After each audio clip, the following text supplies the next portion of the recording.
Cabs is on the way. Show is hopefully a show today. But you know, we getting into some business right now. I believe Lay got the shirt of the man we talking about. The man of the hour, Frank Castle. You know, we're gonna get into the man, the myth, the legend, the comic book psychology of this shit. And I also want to get deep into the writing. Like, how would you write them? You know, because I did some research. I got a theory of my own. Well, I want to hear what everybody got to say, though. You know what I'm saying? Tonight we talk about. Oh, go ahead. No, I was gonna say I have a unique way to, like, a unique storyline to reimagine Frank Castle. Okay. I've done 4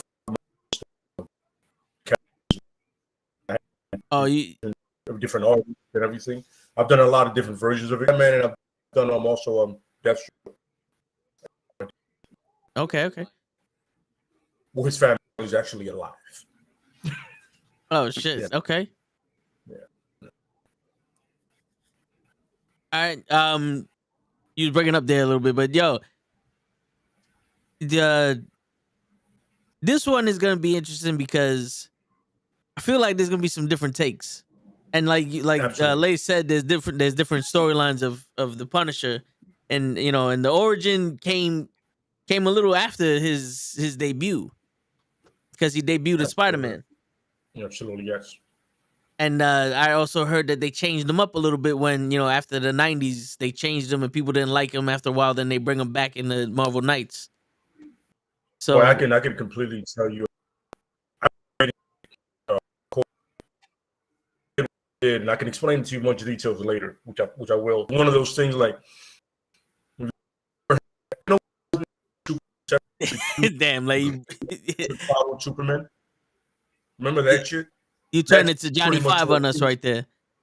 Yeah, it's like, oh, I'm sorry, it must be mine. I don't know. Like it's funny because it was like all I heard was, and I'm gonna explain it to you. Ding, ding, no, no, got it. So pretty much when they turned Superman into 2 separate Supermen, red and blue, and he was electric, kind of like that. So, but they did that, but it made the Punisher just seems it was dumb. It didn't make any sense, and then the story sucked. So you're like, not only did you change my favorite character, which they did now, but then you give him this ridiculous thing. Like he would never do that. Like he doesn't fight other people's wars. That's not what he does. Yeah, you know, yeah. Yeah, so the question of the day is who would the Punisher be, or what would the Punisher be like if they never killed his family? Now, a little backstory was he was a Marine, and he just came back from his 2nd term in the war. He wanted to do the 3rd term in Korea, and he's out on a picnic with his family, his wife and his children, and they witnessed a mob hit, and the mob was like, no witnesses. So they killed him and his family. And while he was being zipped up in the body bag, he came back to life and started beating the shit out of everybody that was there. The cops, the EMTs, people, you know, like next door neighbors, the birds. He started fucking everybody up. It took like 3 shots to get him down or something like that, and then he woke up in the hospital remembering everything. And he allowed the legal proceedings to go on, you know, because he's like, all right, they'll catch him. He didn't, and then he slowly started figuring out people let it happen in the park. Cops weren't there for a reason. There was nobody around, and you know, he pretty much, like, I mean, as any man would that has that, I guess, that skill set, and he loves his family that much. He flipped his lid. You know, he's literally like, oh, I gave you guys all the opportunity to fix this. Fuck this. Yeah, I'm doing it myself. And he is trained as he is and as good as he is what he does. Like, I got this. But the thing is, he cycled out of it into it. Not, I don't want this to ever happen to anybody else. Think of Batman just more direct. Don't on a problem that, you know, you put a band-aid on a problem that needs a stitching. You close that wound and it never opens again. And that's ultimately what he does. You know yeah. No, there's no jokers to him. Eventually, he's gonna get one time. The comic series, you're done. Word. Well, wouldn't you say that? Wouldn't you say what? I'm saying that probably. But whenever I would say it's not. Shit, man. Yo, it's happening. It's like you get a full sentence out, and then the minute you like elaborate. Yeah, you like, yo, let me tell you what happened. Bang, dong, ding, dong, ching. All right, yeah. Let me restart. All right. I'll be right back. Cause yo, I'm literally like, yo, I want to hear what Lay got to say, because this is Lay's boy. And the minute he starts talking and it gets to the point where, all right, cool, info. Bang, ding, dong, dong. I was gonna say, if Jigsaw was like his Joker, because that's what you was gonna ask, Lay. Yeah, because so far Jigsaw has been the villain that they pull every time they do like an overarching story with the Punisher. You know what's funny? I actually can answer that. You know who Jigsaw is? Yeah. No, but like, you know who, like the person he was in the comics and all? You just in the comics, I think he was like a mob boss or some shit, and he got his face screwed up. So, well, you know, from what I've read, it was that Jigsaw, when the Punisher let loose and went and killed everybody that was there, Jigsaw was the one guy that the Punisher let live so he can tell everyone else that he's gonna go kill him. And he shoved his face through the window, and it fucked his face up. So, Jigsaw is the guy that the Punisher said, "I'm killing you and everyone you know." Boosh, and now go tell him. So now that Lay got a good connection, I'll let you finish what you were saying before, or you know. Yeah, no, it's since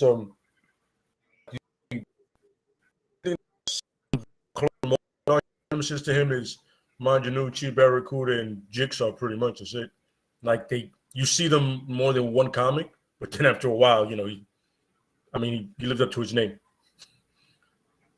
Pretty simple. You know what I mean? Oh yeah. Yeah. But yeah, so my bad. So let's say he doesn't go on the picnic. They don't see the murder. The mob's not trying to kill him. What happens to Frank Castle after that? In your guys' opinions? I'll let Cap do it. Let me take care of something quick. I'll let Cap do it first. All right, good. So what I have, all right. So I honestly think that there's something deeper in Frank Castle's psyche that we haven't seen yet or hasn't been explored. Deeper than PTSD, deeper than all that shit. Because here's the thing. I honestly think that there was a slight overreaction to what happened. Your family gets killed. You murder everybody that has something to do with it. Cool. You then go on to continue to murder everybody. Now that's no longer Batman stuck in the alley, like we say. That's just Frank Castle wanting to murk as many people as possible. So I think if he doesn't, if his family doesn't get killed, he tries his best to be the family guy, to be the family man, but he reverts back to his original comic spot where he was a mercenary. So he'll get hired to go after Spider-Man or to go after Daredevil or Luke Cage, or he'll do that on the side. Yeah, that's what I think he'd be doing if his family didn't die. He'll just be a regular mercenary that will show up. He'll be like an ancillary villain to some of these guys that show up every now and again because he gets hired by Kingpin or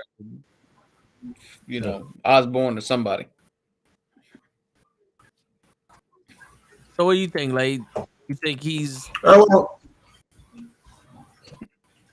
One of the things I thought about was definitely a consultant for Fury, because he does meet Fury during the war, and Fury recognizes how talented he is, and like Fury literally says, Frank Castle, I consider him superpowered because of his skill set. I said before that he said that if I left the Hulk and Frank Castle at the ends of Latveria, Frank Castle will get there first, just because of how skilled he is and how intelligent he is, and how he plans and he's meticulous he is, So to me, it would probably be like either a consulting thing or secret missions, you know what I mean? That Fury hits him up with some, listen, I need an expert. What do you say? And he goes, all right. And then Fury tries to tell him, like, give him an order. He goes, oh, understand this. I don't work for you. I work with you. So I want you to understand that you can't give me orders. You can ask me to do stuff, and I can say no, because that's the one thing about Castle. He's headstrong. You're not going to give him an order. He goes, that sounds like a stupid order. I'm not doing that. You know what I mean? Yeah. Like, there was one where the government wanted him to hunt down Osama bin Laden, right? And he was like, that's your problem. You made him. You figure it out. I'm not going to go fight your war for you. You made that monster. You find him. You kill him. Now, everybody in this room, on the other hand, is going to die for putting me in this position. But that problem is yours. The CIA funded him. They trained him. They gave him money. I mean, they gave him weapons. You're all on your own. Figure it out. So that's the kind of character the man is. He goes, yo, I'm nobody's fool. So don't ever think that's going to happen. So I always feel it's going to be that kind of thing. Like, he can consult, plan stuff out for Fury, and sometimes go on field missions, but ultimately leave it at that because he really loves his family, because he had lost his mother and father right before he went to Vietnam. Right? That's the original he was in. So he had lost them and then met his wife as he was actually on a mission. So then, hence his love for both the Marines and his family, because it all came together there. Okay. What's going on, Cabs? What's up, y'all? Have we gotten to the Thomas Jane section? Not yet. Okay. What's up, everybody? What's going on, bro? Yeah, real quick, I don't know if you heard my little summation before, but what do you think? I have what do you call it? Like a thought that there's something wrong with Frank. Mm-hmm. Oh, there is beyond PTSD. Beyond there's something in him.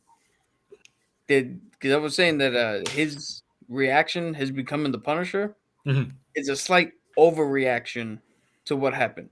Oh no! I get killing people that had something to do with his family. It makes sense. But after that, everybody, holy shit! Well, all right. So everybody else, it really, Well, it's a thing. Like, there's a great comic book that pretty much speaks about his absolute last tour and mission in Vietnam, right? Yeah. And in essence, in order for him to live, he speaks to a voice, and everybody goes, Mephisto. It's this and that, right? And he goes, listen, Mephisto. If you let me live, if you find a way to live, get back to my wife and kids, But he's in such a trance. He goes, "Lo, I want to fight forever. Like, I just want to be in the middle of war forever." And then at the end of that comic, you see him like come home, full military gear, his suit, and then the voice comes back and goes, "And remember I told you at the end of that thing is going to cost you something?" And he's looking at his family. That's what you see. You see him looking at his wife, his 2 kids. So in a sense, it's a thing of he was almost made for war. You see people aren't born for it. He was. Yeah. You understand what I'm saying? Like, he was essentially born for it. And there's nothing, especially after that. There's nothing there's nothing that can replace that. His love for his family is separate from that. But there is something definitely in his mind that is way off, because he needs the war. He needs the conflict. He needs to be in the middle of the battle every time. You know what I mean?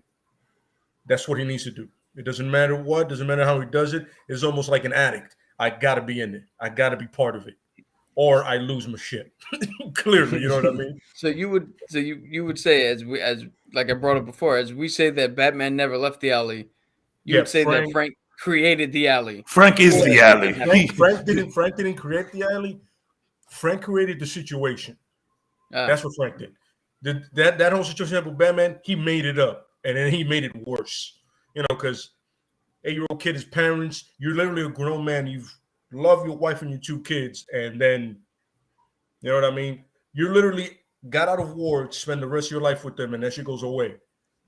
And in a way that could have been prevented had people not been corrupt and everything like that. You know what I mean? So yeah, in essence, he creates the whole situation. You know, he definitely is one of those people that he's at the beginning of it, he's oblivious to it, but eventually he understands. I know he always says that I'm fighting a war. I'm not going to win, but I'm going to fight it anyway, no matter what. You know what I mean? So he knows exactly what's going on. You know, he's smart enough to understand, like, yo, I'm fucked. You know what I'm saying? You want to get close to me, you're fucked worse than I am because you see how fucked I am. You're a fool. So yeah, man, it's definitely something off about him, you know, but I don't know how to say this. It's off in the most righteous way possible. You know what I mean? Like in the righteous way, he's still fucking off. Extreme. Yeah, extremely off. Extreme righteousness, but off nonetheless. You know what I mean? Like I will never defend the fact that he's an actual psychopath.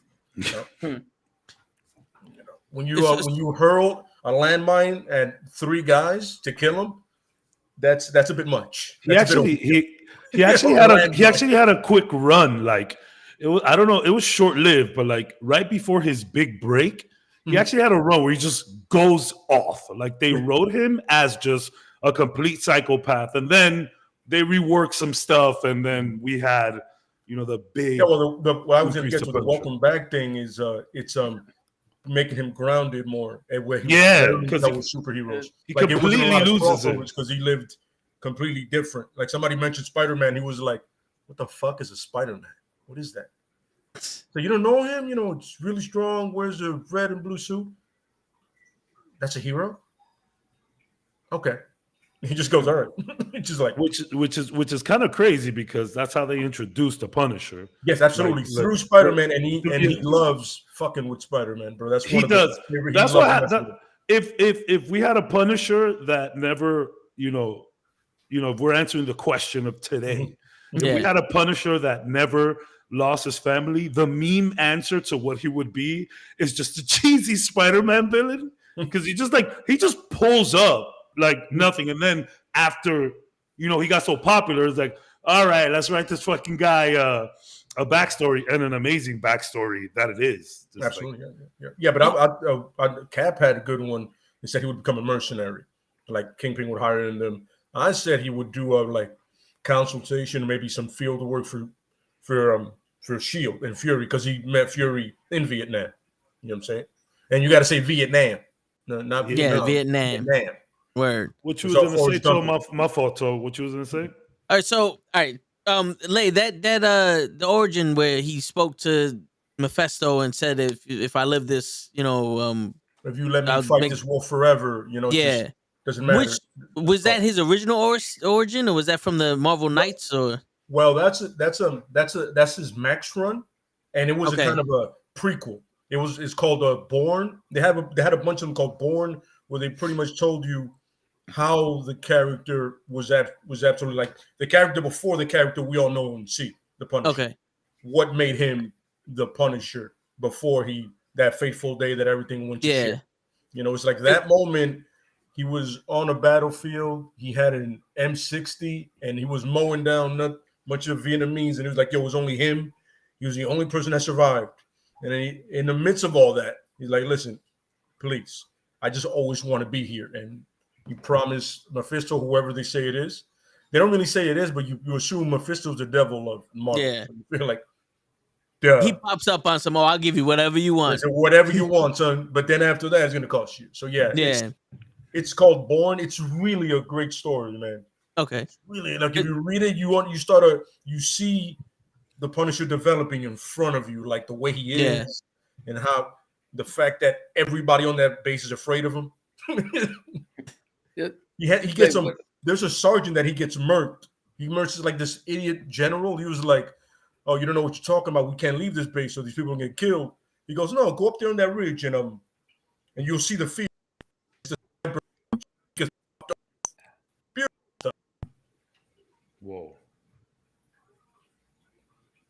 Oh, we heard go up on that ridge and then you broke up. Yeah, he gets a general kill on the sniper ridge. Like they shoot. That's a sniper range, and he gets bagged right in the head. God damn. Beautiful stuff. Oh, beautiful stuff. Beautiful stuff. What do you think of the run Punisher War Journals? You ever read that one? Those are. If I'm going to turn anything to a series, I'd turn that into it. Like I would turn the war, and then it's perfect for that War Journals. It's like the book of Boba Fett, but hopefully it'll be good. Yeah, except it's going to be nothing but the Punisher because there's no Mando. Yeah, it's true. But it's on Disney Plus. He'll be there. So this is the thing that when I looked him up, I believe I looked him up, and they only explained his origin from before the, like what happened in the war, and then it went to the whole execution and shit. Mm-hmm. So from what I understood was he was in Vietnam, and he served 2 tours. Yes, sir. And he like wanted to go back and serve a 3rd tour. Like that's all he wanted to do. And they had to force him out. And they're like, no, bro, you can't do no more. Get out of here. Like he was a killing machine. And he wanted to go kill some more Vietnam. And they forced him out. And then next thing you know, he goes back to his family. They have the picnic. They kill his family. He lets the police handle it, like you said, Lay. And he just finds out the more he lets the police handle it, the more corrupt everyone is.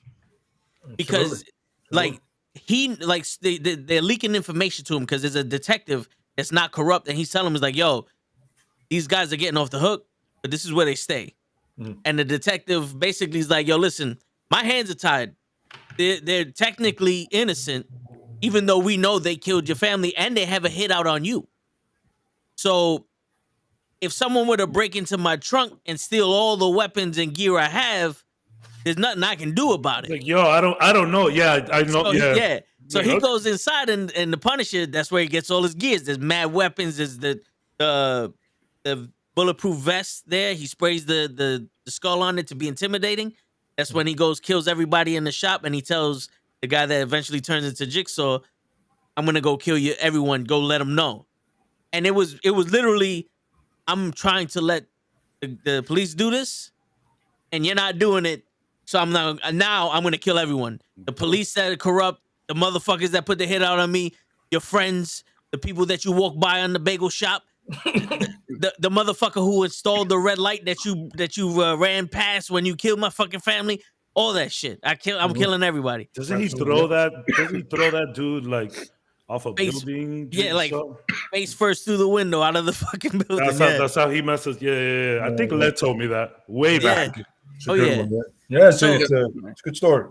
So I always like how when you talk to Castle and you try to bring up justice, he always lets you know, it's like, no, this isn't justice. This is punishment. Oh yeah. Like there is no justice here. This is straight just punishment. Because self-aware. He tried to let justice happen, and justice corrupt. Now there's no more justice. It's punishment. I mean, Justice didn't really have to pull his arm too much. Yeah. And he ran with it, but yeah. So there's running with it, and then there's a life commitment to it. There's a difference there. I thought he was just a skilled guy, the Punisher.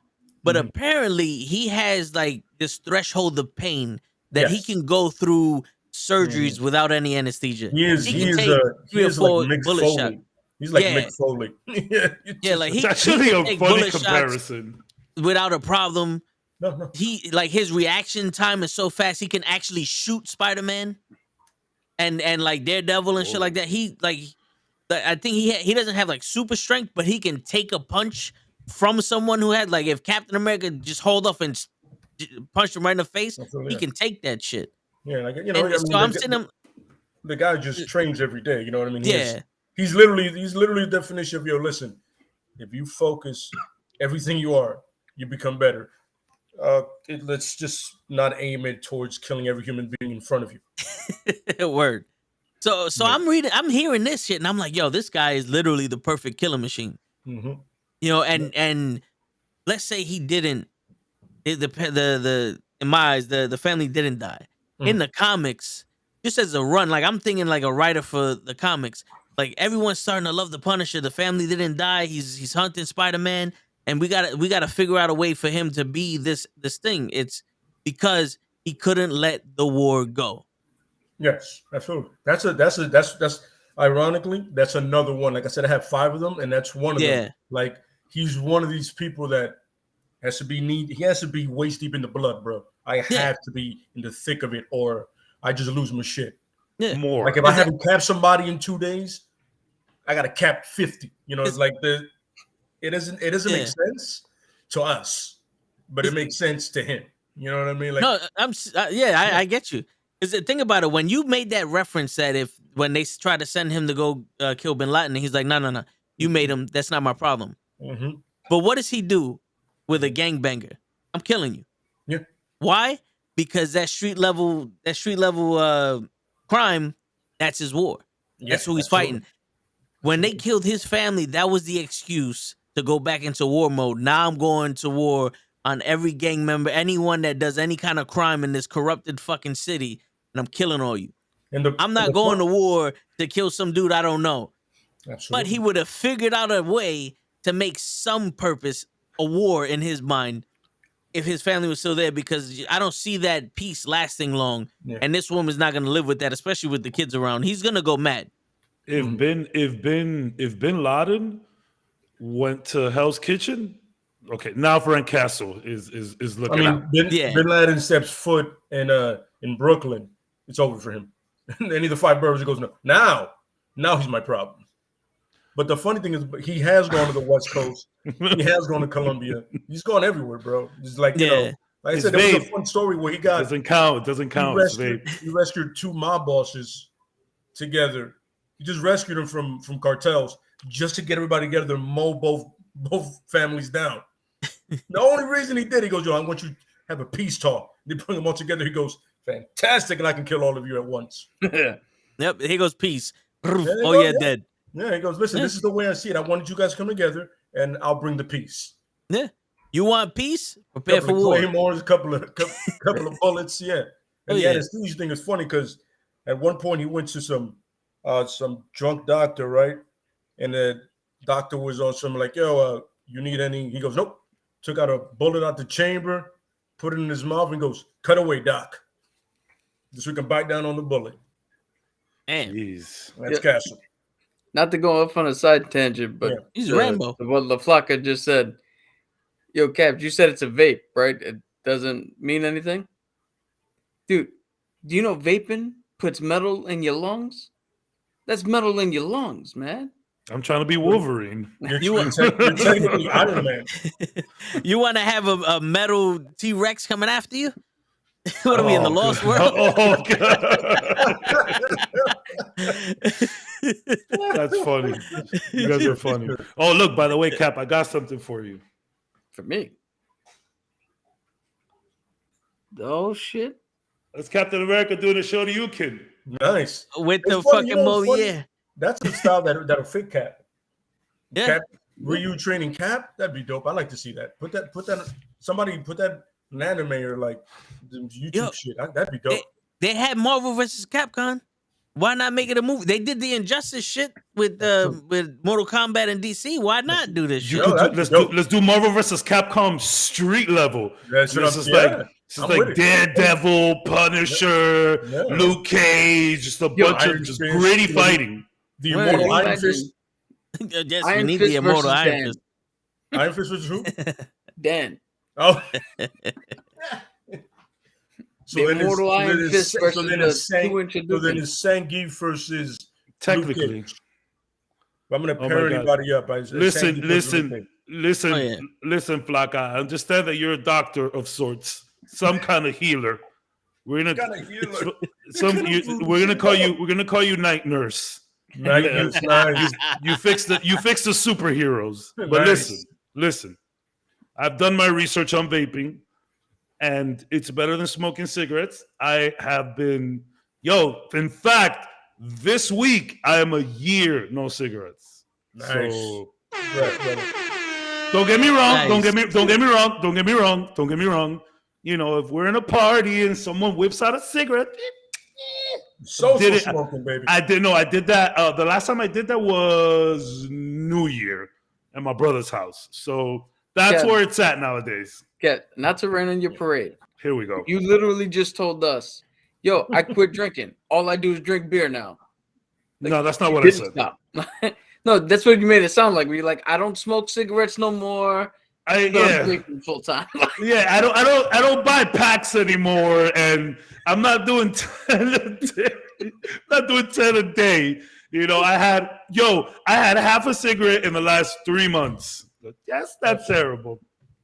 It's that terrible. But it's still a work in progress. Until the date, I don't ever want to touch that shit again. But you know.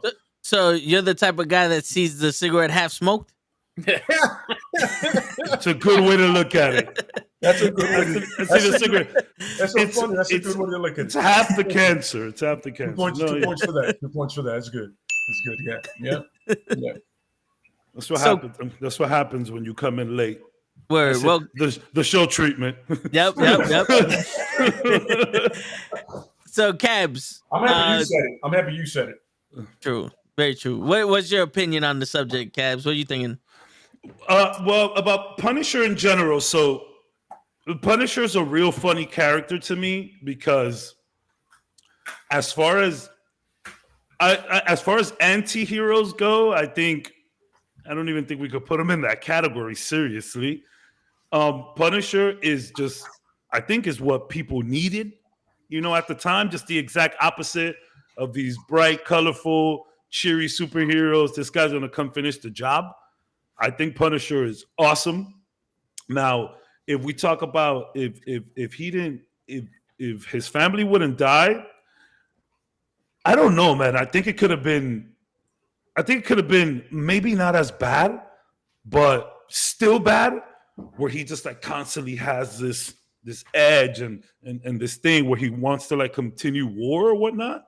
So I think it would be, still crazy. And, something tells me that the kind of shit that the Punisher gets into, his family probably gets hurt somehow anyways. If he continues this shit, I think his family, and then we really lose it. Imagine it is his fault that his family dies.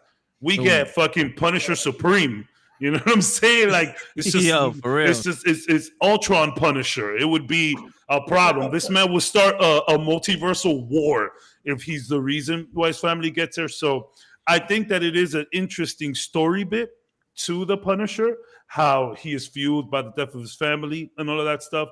But I think that man is so messed up that to some degree, we would still have the Punisher if his family was laying around. And even worse, we could have had a situation where, like I said, Punisher gets his family into some type of trouble. I do like that nobody wants to work with this guy. That I so get that. Like, you know what I'm saying? Like, even in like group projects and like school, I'm like, yo, I got this. Have you noticed that your school projects, you didn't ever need any of those people. you could have done all that shit yourself. In fact, there's usually the one person that does all the work themselves. I've been there, bro. Trust me, I've been there. It sucks. But I love that this guy he just can't work with people. And I love that he is aware. I love that I came into this podcast as you guys were talking about it. We have some superheroes out there that aren't aware. And it reminds me of Daredevil season 2. We mentioned here before how they just have the case all wrapped up. And he's like, no, I'm a freaking psycho. Lock me up.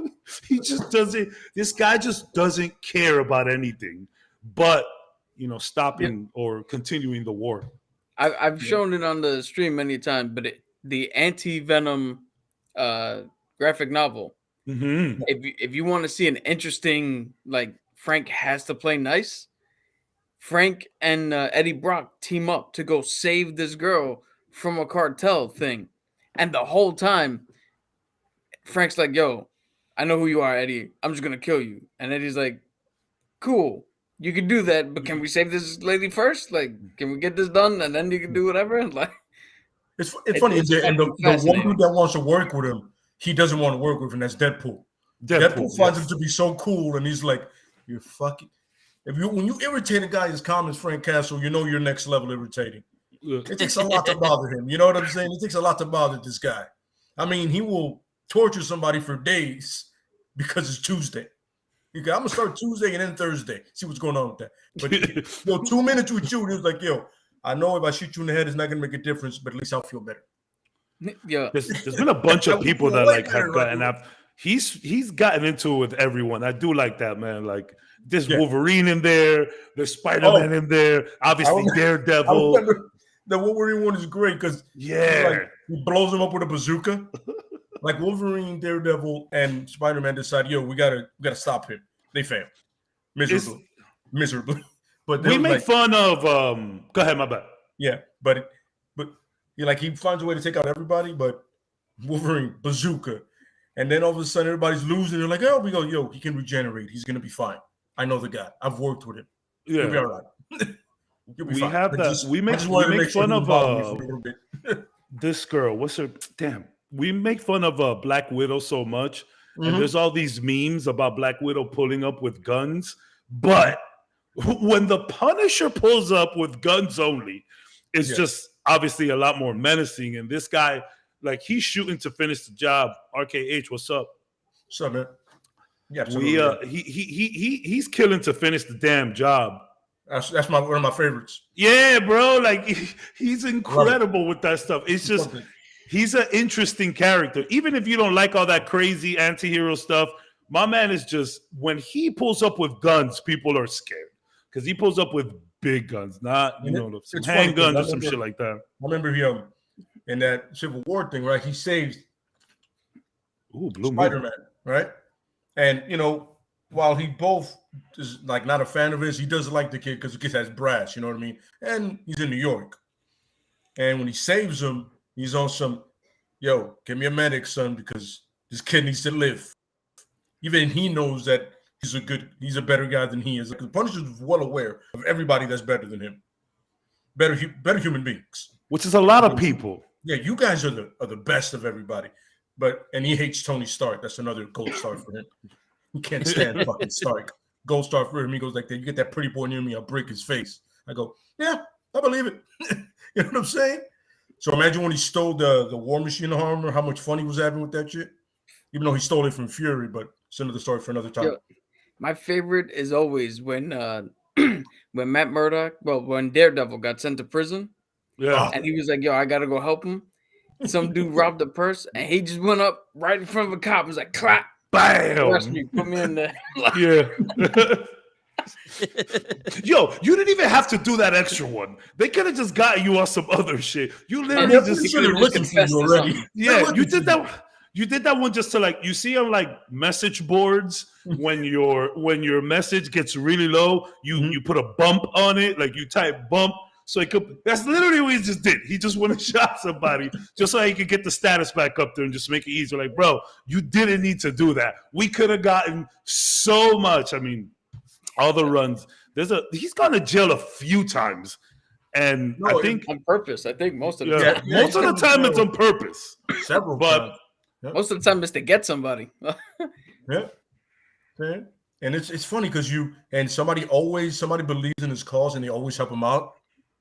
Like this time, there was one time he didn't want to leave. It's like, yo, listen, you got to go. They're literally going to put you in probably the worst section. He goes, what's the worst section for me? Yeah. Solitary confinement. Do you know what I do? You know what I'm saying? Like, yeah, let somebody pay somebody to put me in a place where I want to kill the most criminals. Yeah, that sounds like a shit. Sounds like a dead Home Depot for me. Yeah. Yo, the Punisher's like, yo, I'm gonna go to Rikers Island. Like, for what? He's like, window shopping. Yeah.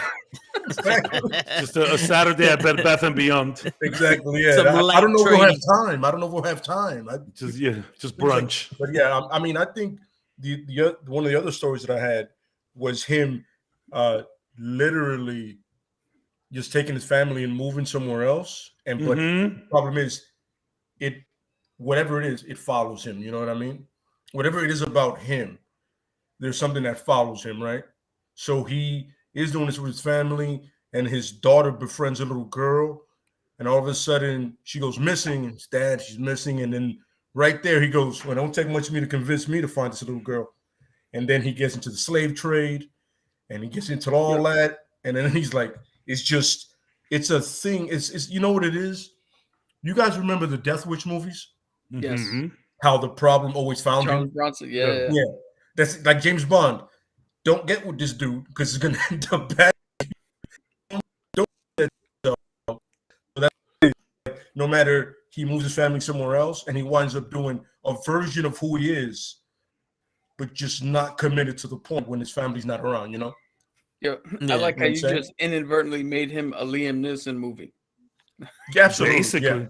Yeah. You know what I'm saying? Like, and it's funny because I was thinking, you know, he could move to like, what's a bitch ass city that he will never be seen in? France. And ironically, that's where the thing happens. It's like, yo, you picture the Punisher in France? No. Nobody does. No self-respecting with the little hat and the Hitler beard. I can see. No, I wouldn't do all that. You can't do that to him. Why would that? For some reason, I figure the fucking mime shit. Yeah, mimes don't have facial hair. But this is fucking Frank Castle, bro. You're thinking more Charlie Chaplin. Yeah, this is Frank. Yeah, Charlie Chaplin mime. He's dressed as a mime, but he's looks like Charlie Chaplin. He's thinking Pepe Le Pew. There you go. Just fucking. Can I say that? Can I say that name? Can we still say that name? We can't say Pepe Le Pew anymore. I know we got canceled for being a cartoon. Oh yeah. Because in the cartoon, he talked to women. He talked to women in the cartoon, and they're victims now. Cap, she's a victim. To be fair, he's a little aggressive. But she liked it. But she was feeling it. That's what I'm saying. She was feeling it. I mean, there is clear situations where she's like over it, but like there's ways to handle these things. She was she was feeling it at one point. It's kind of like Steve Urkel. When Steve Urkel was like, after all that time, that dude's a problem. No way. After all that time chasing Laura and changing into cooler people for her and all of that, he ends up with Myra. And when Urkel is finally about to just leave and go, Laura's like, "You can't leave. I love you." And he's like, "What?" Girl, please. Like, yo, that's what it is. I have a question. That's when you have your Punisher moment on some. That is a Punisher moment. No, you don't do this to me. I'm about to go be happy. Don't do this to me. That's right. Here's a question with Pepe Le Pew. All right. He's always went after the cat because she always gets a stripe put down and he thinks that she's another skunk. A skunk, yeah. We've never seen him go after an actual female skunk. No. What if that's how the fuck they are? I mean, they literally skunks just show up and they just True. He's just doing what he thinks the other fucking things do. That's what I'm saying. That's what I'm saying. These are freaking animals. Like dogs meet each other and sniff their asses. At least this guy's buying roses and shit. You feel me? Like, my man sets up tables with cloth and, you know, like it's like, yo, like, I'll take you on a date. It's just that you're like running away from me. Just, I got you. I'm saying they're animals. He's like, yo, you want to go on a date? Oh, she's running cardio. I'm like, God damn, son, he must work out. He is jacked, son. Oh, yeah. And he has like that Jason thing where he bounces. Not fast, but he still catches up to you. That's how he walks. All of a sudden, he's in front of you. Hey, I'm like, wait, you didn't pick up speed. How did you get? He's creepy though. He is creepy. He's a little creepy. Yeah, but he's a little creepy. I mean, when you cancel a cartoon character, like Ren and Stimpy would be over right now. And all they were was disgusting. They weren't creepy. They were just gross. Yeah, literally gross. Yeah. I'm surprised Beavis and Butthead. I remember at one point they wanted to cancel the Punisher's logo because cops would wear it and Marine, armed forces. What do you know? Armed forces are wearing about a comic book character that's a Marine. That's it wasn't. So it wasn't specifically just armed forces. No, it was the cop. It was the right wing. Version. Yes, absolutely. They even had. I remember Marvel even had the Punisher, like in a comic, say something to a right winger, and be like, no. That's my skull and your skull don't mean the same shit. His writer was super liberal, which is the funny part. Yeah, his writer was like super liberal. So yeah. You know what I'm saying? He goes, listen, if anybody that's in the armed forces wears it, proud of it. I'd love to see that. Any of you pieces of shit on the other side, you go fuck yourself. Don't wear that sign for that. It means nothing that you're about. If you read Frank, anything about Frank, you know that's not his thing. You know what I'm saying? Even there's a comic where there's a dude who's a Nazi, and he goes, "Well, you know you gotta die, right? Like I gotta kill you." Killing Nazis. I mean, that's what he's you the want. least. He's probably the least political hero because it Yeah. don't matter which side of the aisle you're on. No. If you gotta go, you gotta go. He said, "I don't see color. I don't see public affiliation. I see one thing: right and wrong, son. It's not weird for me. Either right and even that, yeah, and even that, he was something like, yo." I mean, there was that one time where he found out that politician had let that Russian loose, and he went to the White House and he was like, "Yo, my man, I heard you let him on American soil." Threw a 9mm bullet at him and said, "Yo, listen, I'm never that far away. I get in wherever I want, whenever I want. Just know that." Yo, I can, and at the risk of getting canceled here, I could see a panel where there's like a trans villain, and everybody's like trying to be sensitive around what they call him or her or them, and the Punisher's just like, "Don't worry, I'll kill all of them." No, that's the last person to judge you on anything. Punisher's like, "You're good people. You're good people. I don't care what you're into. Cool." But it doesn't matter what you are. If you are a certain type of person or a certain type of belief and you're a bad person, you're going to die. And then he doesn't feel bad about it.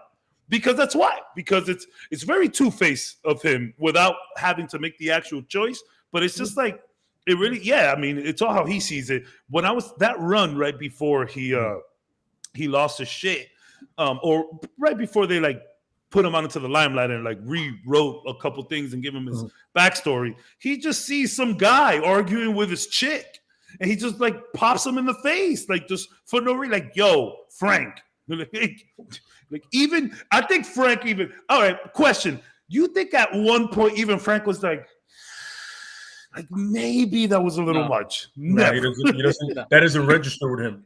It's never too much. I think it's the opposite. I think that there was a spot where Frank went, "Fuck, I should have did this." Yes, absolutely correct. I said I could have made more of a 60 point. people today. Yeah. I'm like, "Yo, listen, 60. I could have done 140. Those are rookie numbers. I need to push that up." Push those numbers up. Or he walks back and sees that he has one grenade left, and he's like, "God damn it, I ruined the whole day." This is not going to fit in the inventory. I replaced everything already. Gotta throw this at somebody. What? No, you don't. No, you don't. What do you think? What do you think? He just walks outside and is like, "Hey, white dude, say the N-word just once. I'll let say you it," and then throw the grenade. bunch of black people passing by, like, "Bro, thank you, but that was too much. You didn't have to do all that. You could have just told him he was wrong. You could have just made him say sorry." What do you think? A little talking, waving the finger. I'm like, "We'll do that again." What do you think of Frank Castle? What do you think of Frank Castle's favorite meal is? Is what? MRE. What? An MRE is like a ration. A ration. Yeah, I know what it is. I just didn't hear you.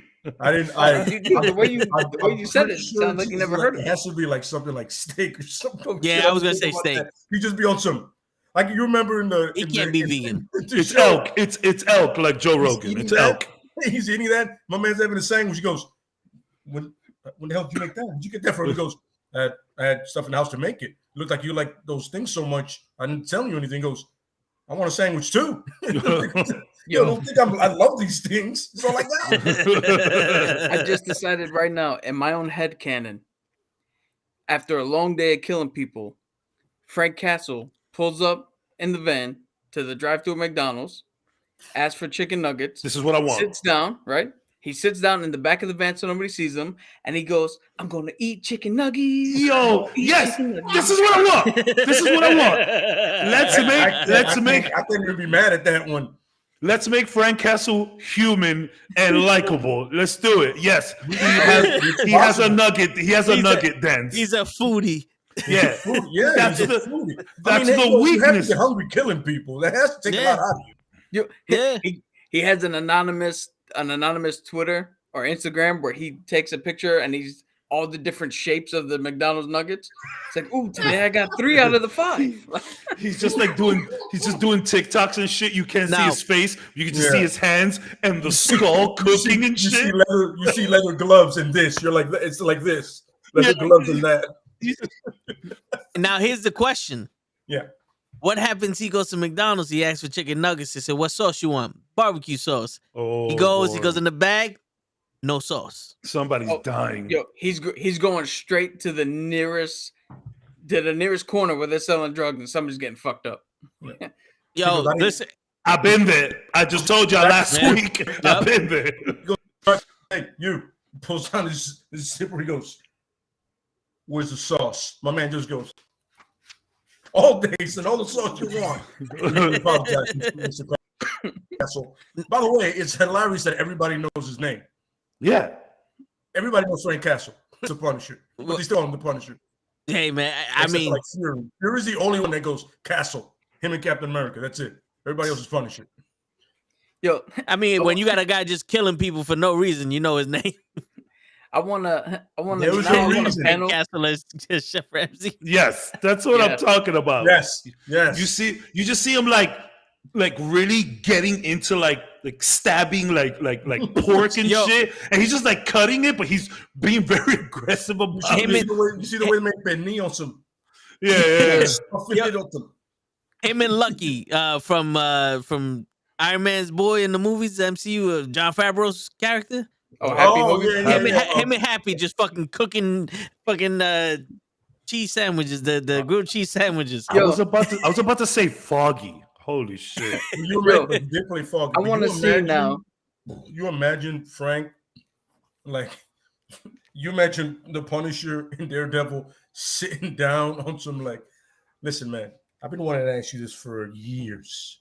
I just shoot it to me straight. What the hell does my costume look like? Yeah. I can't see the fucking thing. I'm the only person. I rock it and nobody tells me what it looks like. He goes, "It looks fucking ridiculous." I'm gonna tell you right red. It's really red, and you're really playing up this devil thing. But I'm not gonna lie to you. You work out enough, that looks good on you. Dude, what if that happened? What if that happened and he was like, "Yo, what does this look like?" And he's like, "Brown and yellow doesn't really make sense for the devil." That's why I changed the red. He goes, "Yeah, I think you should probably change that. Why? Everybody can see you. I'm not saying they can't see the red, but this is fucking ridiculous. It's like a leotard with yellow arms and legs. Like in Defenders when Jessica Jones is like, nice ears because they're horns. That's some Frank Castle. Yeah, that's ears, dork. Yeah. It's funny when he tells him when he on the roof when he goes like that. You're not running from it. You're playing up to this devil, so you're not running from it, brother. I mean, me and you are not so different, bro. You just you don't kill people, but you know, which meanwhile, by the way, I'm up to it. Your man at the end, he killed him for sure off that roof. Oh yeah, that guy's dead. Guy's dead. But it's funny. I just finished Defenders, and I'm up to Punisher season 1. I haven't started it yet. I shall. I know. There's disappointments, but you got to hurry up because at the end of the month, this all goes away. Yeah, I know. I got to hurry up. But I mean, it'll be in Disney Plus soon. Maybe. By April, it's putting it on Disney Plus. By April, I mean, Hulu, maybe they. I mean, god damn it, they got to put it somewhere. It's too. But I mean, owns Hulu. Yo, listen, I'm not gonna lie to you. Between I was gonna say the Punisher series and this Daredevil season 2. Wow, that's fucked up.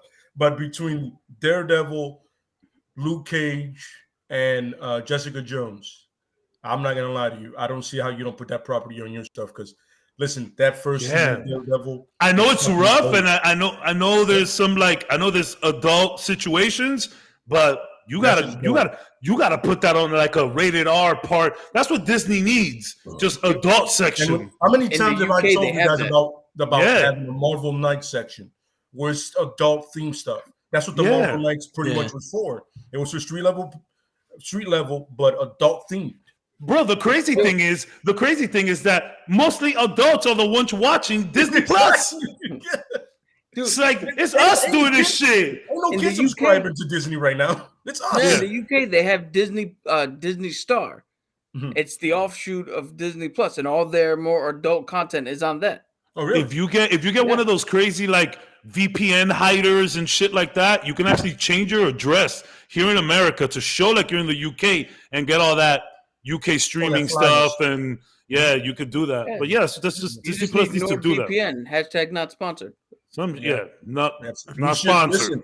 Listen, that was a plug without a plug. So come on, guys. Yeah, so you owe us monies, They're not motherfucker. watching. I don't. My Cut was the gonna be check. a little less aggressive. Pay us now, or I'll come see you. That's less Yeah, like aggressive. that. That's polite, right? Isn't it polite? Yeah. That's So aggressive. so for all the sponsors out there, give us money, like the video, subscribe, share it with all your other videos, all your other friends out there in the business world. Here we go.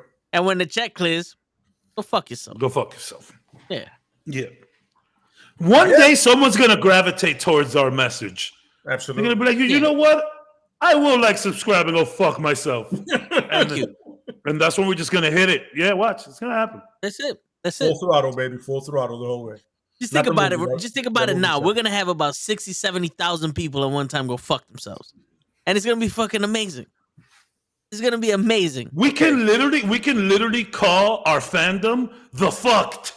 Yeah. Yeah, you don't want to call it Eyes Wide Shut? No, what's the password? Fidelio. Nice. That's a nice reference. Somebody's watching this song. What? You'll get it.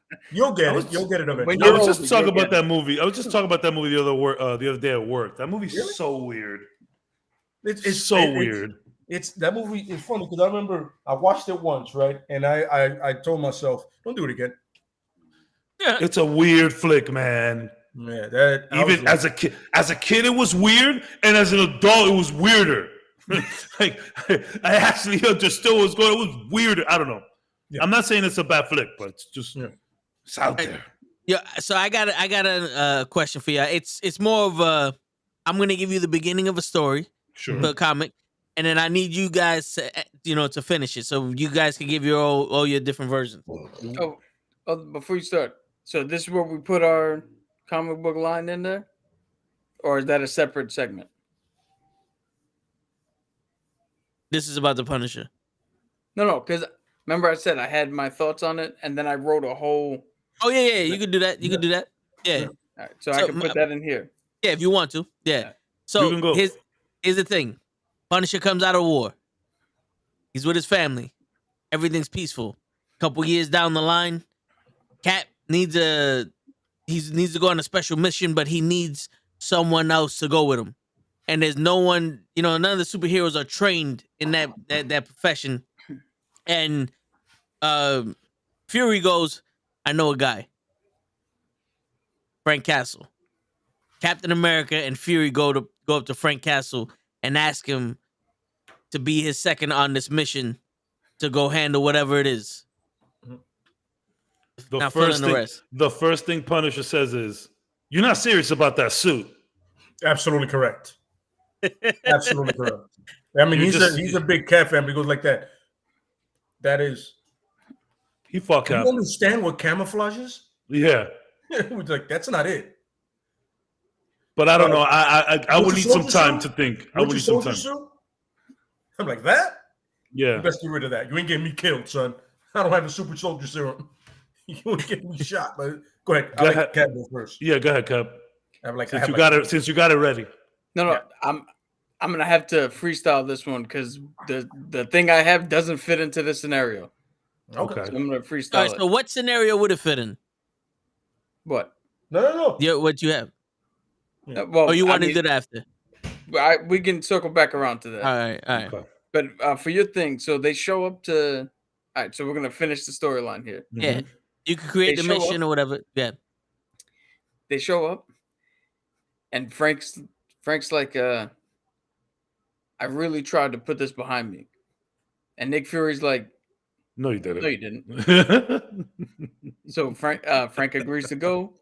He tells his wife he's just gotta finish something, and he'll be back. She looks at him and is like, "You better come back." When they show up to the thing, there is Cap's Star Spangled suit. That's where he drops the line. You gonna wear that? That's not camouflage. Fury goes, "Nah, we got this," and it's a cap. It's not a shield look. It's not like the typical comic book look. It's more Kevlar, more militaristic, but it kind of looks like Wolverine's Gold and Black Weapon X, but without the gold. Sick. They go down. Yeah. Cap and Frank go down, and at first they're meshing, they're clicking. They know hand signals, they know all the call signs. Yeah. They don't even need to think about it. It's second nature because they're both of that ilk. As you said that they were going to what were they going to do? On a mission. You didn't say what the mission was. Yeah, you can make the mission up if you want. So the mission is to extract a person of interest, high value person of interest that is not friend or foe, but it's just a necessity that the United States government has this person in their possession. Sure. Right? Cap is of course down with that. Frank Castle, as they're going, Frank sees that there's other people there, but he recognizes them from the FBI's most wanted list. And he's like, "Yo, wait, who are we getting?" And Cap's like, "Don't worry about it." And Frank's like, no. Don't tell me not to worry. Who the fuck are we getting? And Cap has a review who they're getting. And Frank turns around and goes, "Nah, fuck that." And starts murking everybody in the fucking cells. And then him and Cap are like fighting each other. But they have to still use each other to get out. But they're fighting each other the whole way. I hear you. And Punisher looks at him and goes, "The only reason I'm not going to kill you is because I respect you." And then they get the guy, the high value target, right? And Frank begrudgingly goes along with it. And right as they get to the extraction point, and Fury is standing outside of the helicarrier or the helicopter on that little ramp, looking epic. Yeah. Right as they get there, you see Punisher trail off a little. Cap's about to hand him off. Oof. Punisher just murks him. Ooh. And the guy, the high value asset. Okay. Murks him. Fury looks at him like, "What the fuck?" And Punisher goes, "Don't ever call me for this shit again." And doesn't even get on the chopper. Finds his own way home. And Cap just looks at Fury and is like, "I hate working with this guy." Yeah. That's the last line. They like zoom out. And it's like an away view. He's just like, "I hate working with this guy." Boom. That's good. That's dope. That's dope. R-rated buddy cop comedy right there. Because everything has to have an end credit scene with Marvel. The end credit scene is the president talking to Fury and go, "Yo, whatever happened to our high value asset?" And Fury just looks at him and goes, "Well, sir, he's neutralized. You don't have to worry about him." We got it. I wanted to see him go, "Have you ever read a file on a man named Castle?" He goes, "Oh." I goes, "Oh. I get it." That's who you hired, prick. That's a good story. I like that one. Yeah. Cabs? Sure thing. So, okay, where did we? I sounded really sure about that. He said, "Sure thing." Where did the story? Okay, so where did you leave off the story? What's the last thing you said? Cap, Fury and Cap went to Castle and asked him for help. Okay. So Castle's family is alive at this point? Yeah. He's basically almost like retired. He's just a dude. He's just military. He's retired military. Okay. Yeah. So Cap and Fury pull up. Opens the door. Kids are there. Fury goes in there. Frank Castle sees immediately. Well, wife opens the door. She goes, "Honey, I think it's for you." They're at the door, right? And they're not going to come in without Frank Castle letting them in. So Cap goes, "Can we?" And Punisher goes, "No, What are you guys doing here? So Fury tells him, you're not going to like this. Same thing, right? And Frank goes, there's a lot of things I don't like. So what do you, you know, one of those things that I don't like is you guys. Please leave. I don't want anything to do with anything. He goes, this actually has to do with you. Like, excuse me, like, what do you mean? It's like, well, have you ever heard of the multiverse? And Punisher goes, I don't care. He goes, that's him. Yeah. I don't care. He goes, no, you do care. Because in the multiverse, there is other types of people that can indeed be you.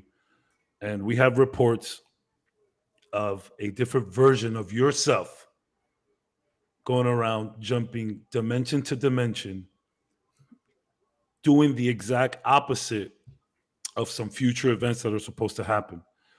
And then Punisher goes, what are the future events? He goes, well, I don't know how to tell you this, Frank, but in the future, you run into some issues.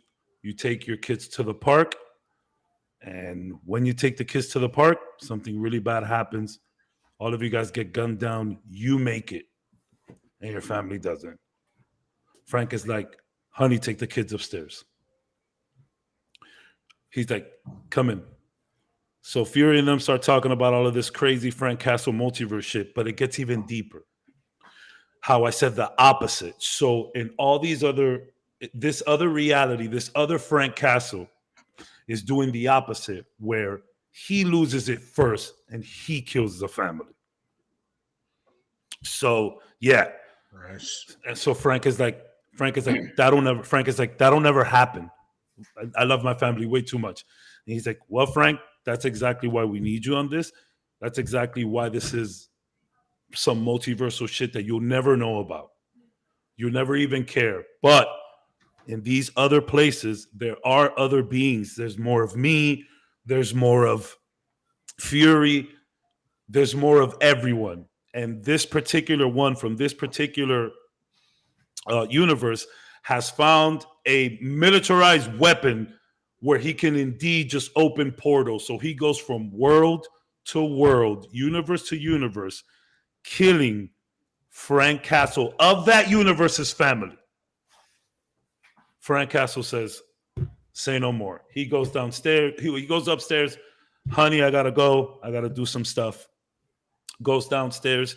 And we get to see a real like Boondock Saints-esque type scene where the doors open and there's just guns.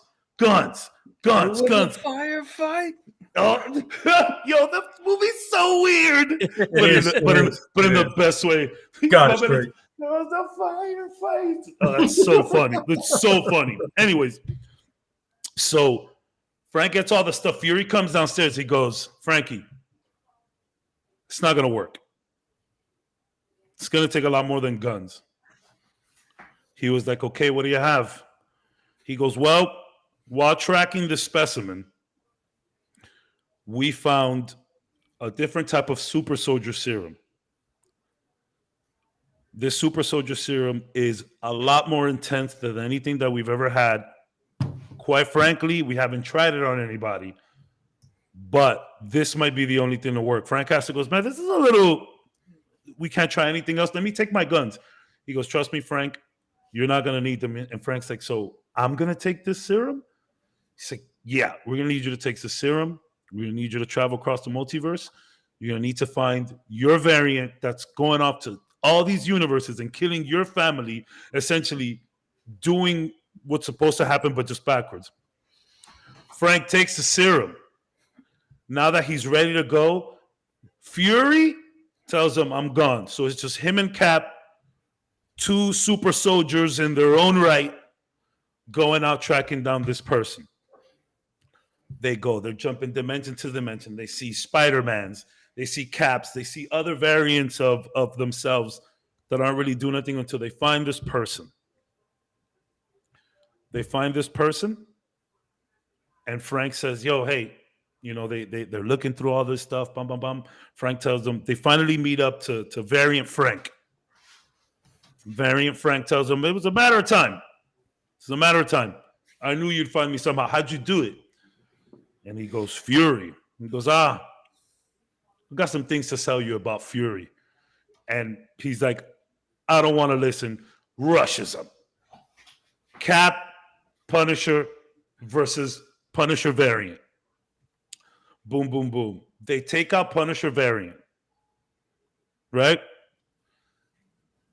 And right out of his last breath, he goes, hey, Frankie, come here. Frank Castle goes to him. He goes, Fury did this to me. He's like, what? Fury. He gave me the multiverse key. He told me to do this. Because in Frank Castle's universe, that point, that event where his family dies and he becomes the Punisher hadn't happened yet, and it's looking like it wasn't going to happen ever. So Fury does all this crazy backdoor shady shit so that he can bring out the Punisher in their universe and use him to do his bidding. And I just made all of that up. I'm done. Good. Nice, Yeah, nice. When in doubt, go to the multiverse. That's it. That's it. If it ain't broke, run with it.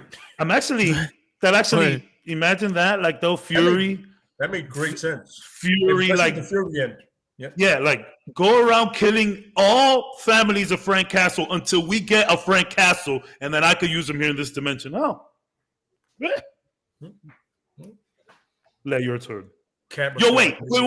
Before you go. Sure. So I gotta tell you something. I'm sorry to cut you off. Right. So I finally tried the chicken thighs from Wingstop. Okay. Life changing. There we go. I just ordered. I ordered a 3-piece today, and I got my finger on the trigger for another 3-piece right now.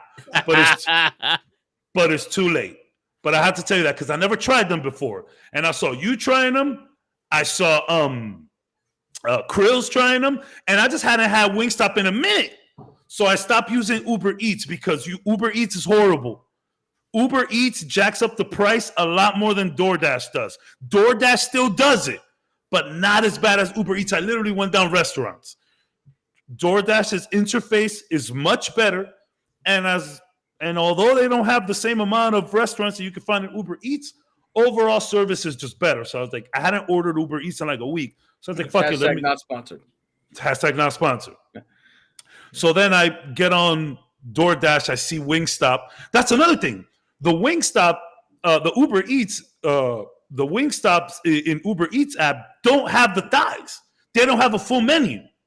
In mine here, where I'm at, I could not get on Wingstop in Uber Eats and order thighs. It was like, so I get on DoorDash. They have a full menu. I see the thighs. I said, okay, this one's for Toe. And I ordered a 3-piece lemon pepper. Wow. I don't like sometimes how chicken wings are cooked, where they're like not crispy and a little chewy because the wing is too big. And Wingstop has good wings. I'm not gonna lie, but they are guilty of that. But how crispy these thighs come, Jesus, they're really good. Sorry, I needed to tell you that. No, yeah. No. So it was always good to hear a good food moment. Yeah. Oh yeah, just the one by Lay is miss. You might get a hit. Oh, that sucks. Yeah, like I had it like 4 times, and the only time it was ever good was when a chick that worked there looked like she had like 2 OnlyFans and 5 baby daddies, sugar daddies, because that's how bad she was. Gave me the wrong order, like completely wrong order. But it was the right order. Yeah, it was the right cook on the chicken. Yeah. You know what I'm saying? Like the chicken. Mimi, thank you for that. Was tasting good. It was cooked right. Every other time they gave me the right order, it's like dry as shit. Like I don't know how I get wet chicken that's dry, but I. So you don't eat you don't eat ranch? Because Wingstop got good ranch. Oh, they give you ranch. Yeah, shit, They shot. give you the little dip shit. You're supposed to get ranch with every combo. You're supposed to. Oh damn! But you actually get it. That's Damn. amazing, bro. The Wingstop by you does, it goes the extra mile. It goes the extra mile. They don't even know my name at the Wingstop by me, and I give it to them 6 times. And sometimes I actually get extra chicken wings. You ever had 12 pieces by mistake in your Wingstop box? Oh shit. Love. That's good. But yeah, bro, shit is fire. I want to order one right now, but it'll be too late. I don't know. This shit closed late, so we'll see. Is it really gonna be too late? It's gonna be too late. Yeah. Anything after 8:00 can't really be eaten, bro. Is it though? I mean, if it were wait. So this is how I live my life. Right? This is how I live my life. I am not the healthiest person. Were you gonna say a quarter mile at the time? Yes.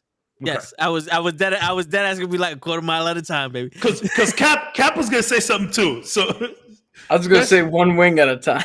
Yo, you didn't say that. But anyways, this is how I live my life, right? So my job, I'm constantly talking on the phone. I'm talking on the phone all day. And I'm selling shit. So I gotta be excited. If I have a heavy breakfast, if I have a heavy lunch, if I have too much carbs, like I just want to sleep and I can't talk to people. I just can't. After a meal like that, I can't talk to nobody. So during the week, I'm actually a decent eater. I am. But then come the weekend, oh boy, Moon Knight. I'm just a completely different person. I gotta tie myself to the bed so that I don't eat. So yeah, if it was Saturday, I'm gonna fuck what time it is. But the weekends, the weekdays, I tried, bro. I tried. I mean, yes, I had some thighs today, but I just had the thighs, no fries. See? That's the trick. See? And a water. And you had mostly white meat, so that's good. It's healthy for you. I mean, it's also fried and breaded. Yeah, but it's fried clean. It's also. I don't know what that means. It's also fried. It's also fried. It's also fried breaded. It's also fried breaded. It's also like fried breaded. If I read that on a package, I'd be like, sounds official. Now I have a question. I'm sorry, Lane. I promise. Look, I'm just giving you time right now to think of a cool story. I appreciate it. Yeah. So, okay. Have you ever ordered them different flavors or just the lemon pepper? Or what flavor do you choose? Sorry. The hickory smoke. Okay. I don't like rubbing shit. I don't like barbecue and stuff like that because it takes away from the crispiness. So I ordered lemon pepper and it was perfect. Now I intend on trying other flavors. So you recommend hickory? I'm a honey barbecue guy. I hear that. I respect that. And it's okay. It's like a smoked flavored barbecue sauce and all that. It's all right. Do you like lemon pepper? Yes. But when you actually add the lemon to it, because the wrong order was lemon pepper, and I swear to God, it was just straight up pepper. It was just pepper. It was like. Have you ever had? Why my lip on fire? Have you ever had? Have you ever had honey lemon pepper? No. Serious. There's a place. That's a flavor in Wingstop? No, not in Wingstop. Okay. But there's a chicken wing place spot here that is just a bunch of old ladies in their backyard just making wings. It's crazy. Right. Yo, sugary ass Kool-Aid, seasoned fries, and just. Are you talking about the Meth Palace? I think I know that place. I'm pretty sure it's wings, but maybe they put meth in these bitches. Yo, Gabs, you're gonna have to send us over at least 50 wings. I'll cash app you. Was it like $25 for 50 wings? Yo, they got so many flavors, these two ladies, bro. But one of them was honey lemon pepper. And I was like, man, that seems interesting as hell. So I got it. But again, yo, I'm so picky with wings, y'all. Like, let me tell you right now, the worst thing to ever happen to chicken wings is these pterodactyl wings. These huge, BBQ shits. Don't you look? The BBQ wings are okay because they fry the shit out of them. But like a lot of times, if you don't cook a wing well, it's like crispy on the outside and really like mushy on the inside. And like that happens with big wings. So me personally, I prefer a regular size wing just cooked well. And even Wingstop sometimes can't do it. But these freaking thighs, shit was cooked. I didn't even have to say extra crispy. So I gave them the shot, and they scored. Nice. Fantastic. Well, we're definitely gonna have to get a taste of that honey lemon pepper. Come through to Miami, bro. I gotcha. You know, fuck it. I'm there tomorrow. Fuck my job. You hear that shit? I'm out. I'm on vacation. I mean, we gotta do. I was serious about the knucklehead vacation, and we just all go to New Orleans. Yo, it's funny you guys say that, and once you did, my lady was like, she started looking up flights. I was like, that's how she rolls. She loves all girls plan and list. Bro. The minute you say they already got hotel packages ready. Mm-hmm. Don't say vacation around your ladies because you made that bet. The minute you say vacations, they will throw your bro. My last we just had to look at each other, and she says like a spot already within minutes. It's already hella information. This is where it's at. This is what we're doing. This is excursions. This is when we went to Chicago. It was incredible. That trip, we were supposed to go to New Orleans, but the hurricane hit. So Expedia let us change our package 1-to-1. Like literally, I mean, I think it was a little extra, and we ended up going to Chicago. But like, it was the minute I said, I remember I was like, it's vacation time. Boom! New Orleans, hotel. Here it is. Hella options. We're going to eat here. Excursions. Bro, don't say vacation around women. Someone said Chicago, man, bro, right away. Chicago's the word. That's the first message he said in this shit, too. Chicago's the shit. I fell in love with that damn place, bro. And like, I know that there's a misconception where people think Gotham is Chicago, and that all started because of The Dark Knight and all the Bale movies, because they filmed them over there. But Gotham is Manhattan. Like, stop. I've read this plenty of times to confirm it. But the vibes in Chicago are indeed very bad, man. It's crazy.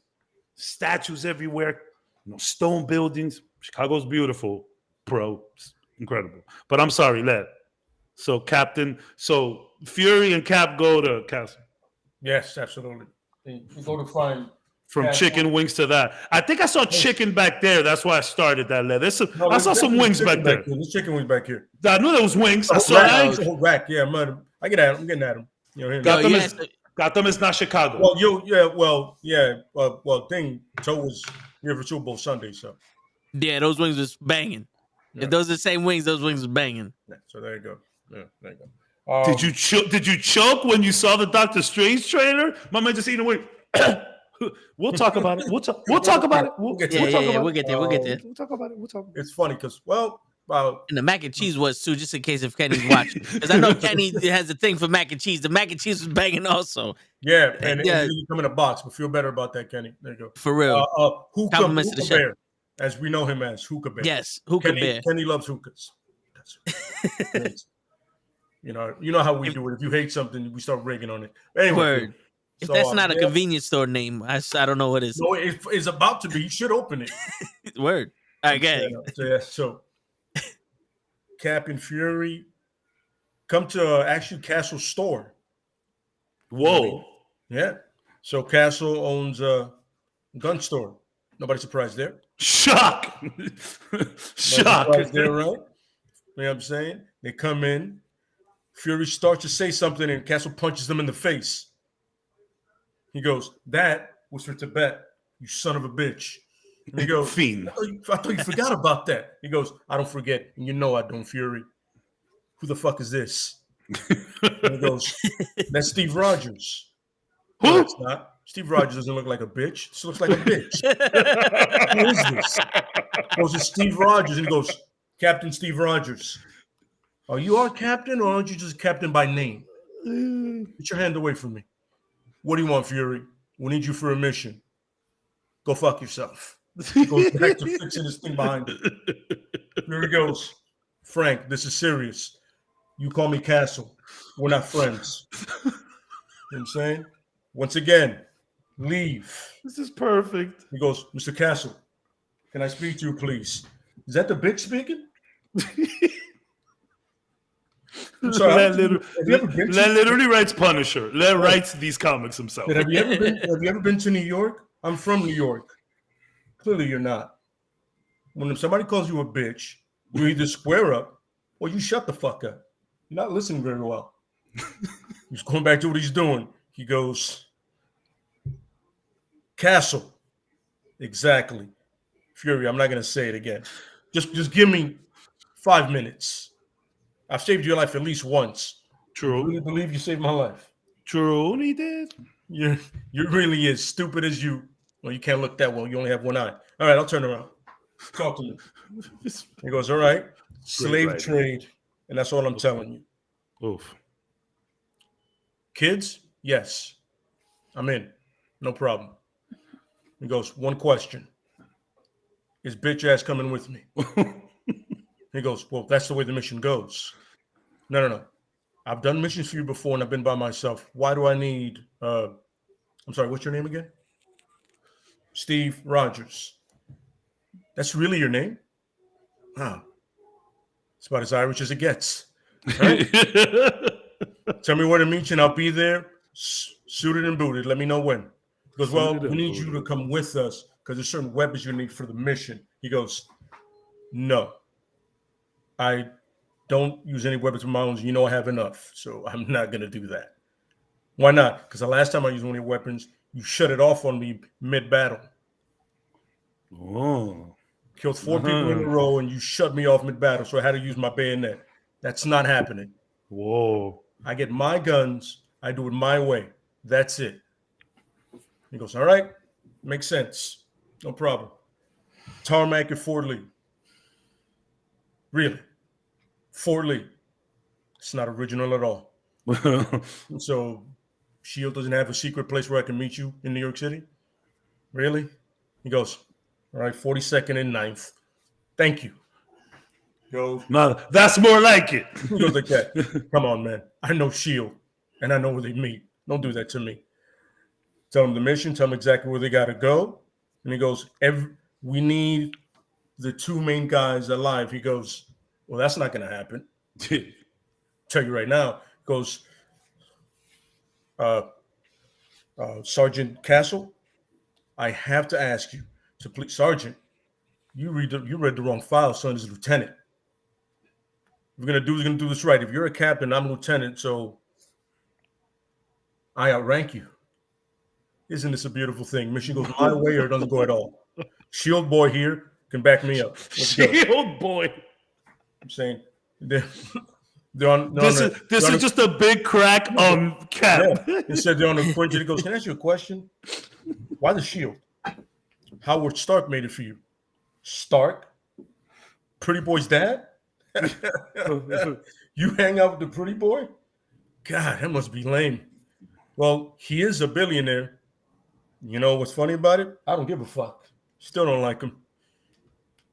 Don't buy no guts. Remember that. Can't buy brains or guts with money. Right, Cap? He goes, damn, he's right. I didn't think about that. And they land. Said, all right, this is going to be your escort. A kid is our escort. This is our escort? Cap is going crazy. He goes, hey, man, a lot of times these are the people that know the area around here. True. I've been here before.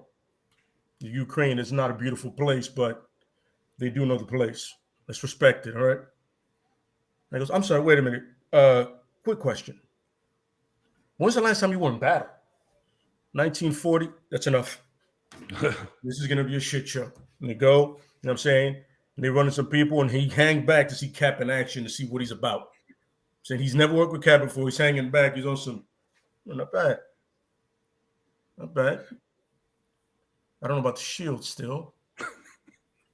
Pretty good. He goes, let me guess. You have some kind of enhancement, right?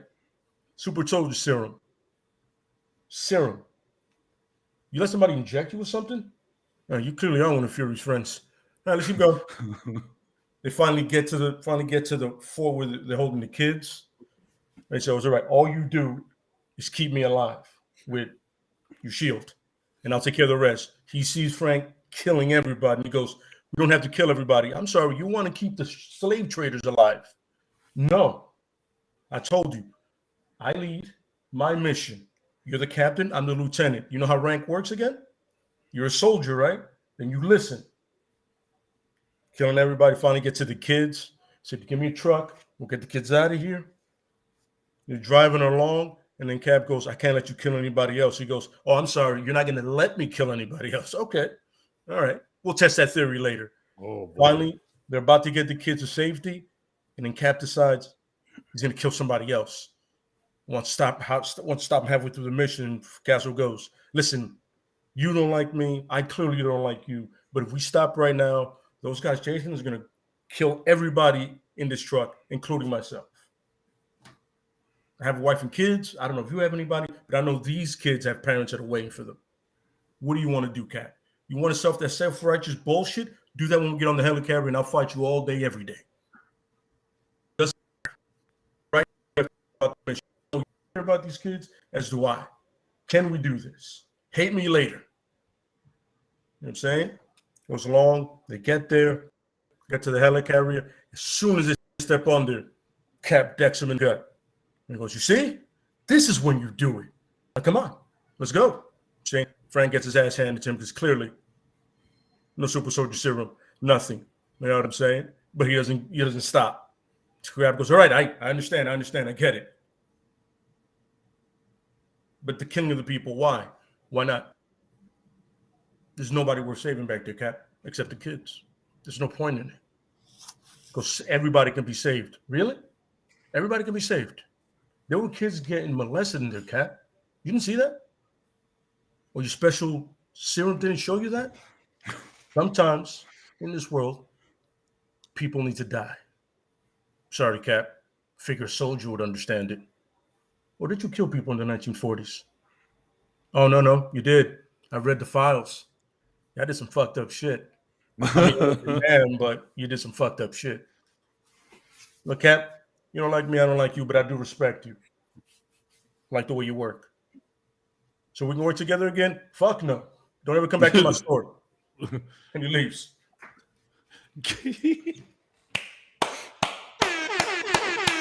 Okay. Bro, it was basically just an assassination on Cap, bro.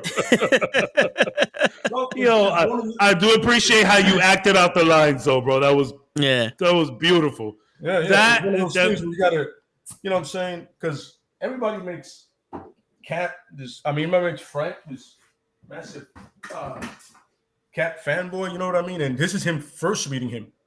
Yeah. This is him literally just first meeting him, and he's on some.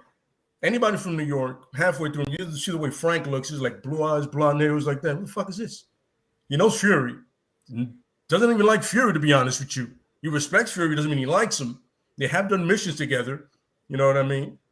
And it would make sense that Fury would want to stop the killing to a minimum. So I was like, I can fit all that in. You know what I mean? It makes sense to me. Yeah. You know what I'm saying? And, Cap is Cap no matter what. If anything, whatever the Punisher says about Cap is going to make him even better. Like, the Punisher doesn't like him. So that means Cap is even purer. Whatever. You know what I'm saying? But Cap is one of those characters that no matter what you say about him, he's going to win. You know what I mean? I figure it's funny that there's a guy that's like, I don't care who you are, bro. We'll do it. We'll throw hands all day. You know what I'm saying? But yeah. The gun store. Okay. The gun store was literally me thinking about Terminator and how to get all the weapons. Yeah. So why'd you pick Cap for this?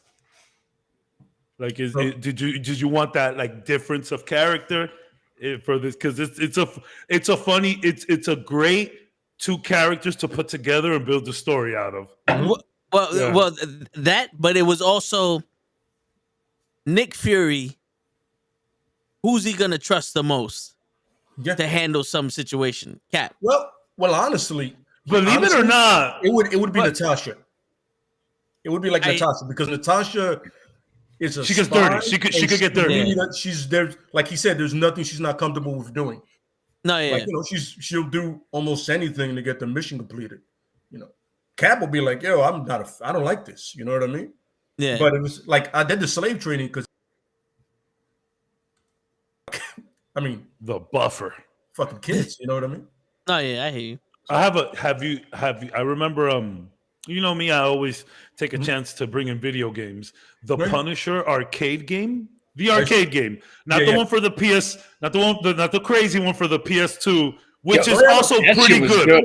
That game was great. incredible. The wood chipper's my Yeah. favorite murder. Like the wood chipper is OP, but like, I mean, look, that game had its issues, but for what it was, for what it did, and like Thomas Jane did the voice for that shit. Mhm. Crazy. I was like, yo, y'all nailed that. But the arcade game where it's a side-scrolling beat 'em up, and it's you and Fury. Yep. And yep. it's more like that Hasselhoff Fury. Yep. You know, it's not like a Sam like Jack. a green sweater or something like Yes, that. with like the brown pants. Yo, Yeah. that game is so good. It's just It to is. beat 'em up, but it's really good, man. Yo, YouTube that shit. Like for the time, that was graphics. Yo, We I'll were tell like, you right now, whoa. you get a like emulate a website and get like Yeah, a controller for your easy. PC and go at it, man. It's fun. It's fun. We don't condone pirating video games here. No, we don't. but We don't. But you if don't? you can, if you they don't have it on the Super NES or the Genesis things.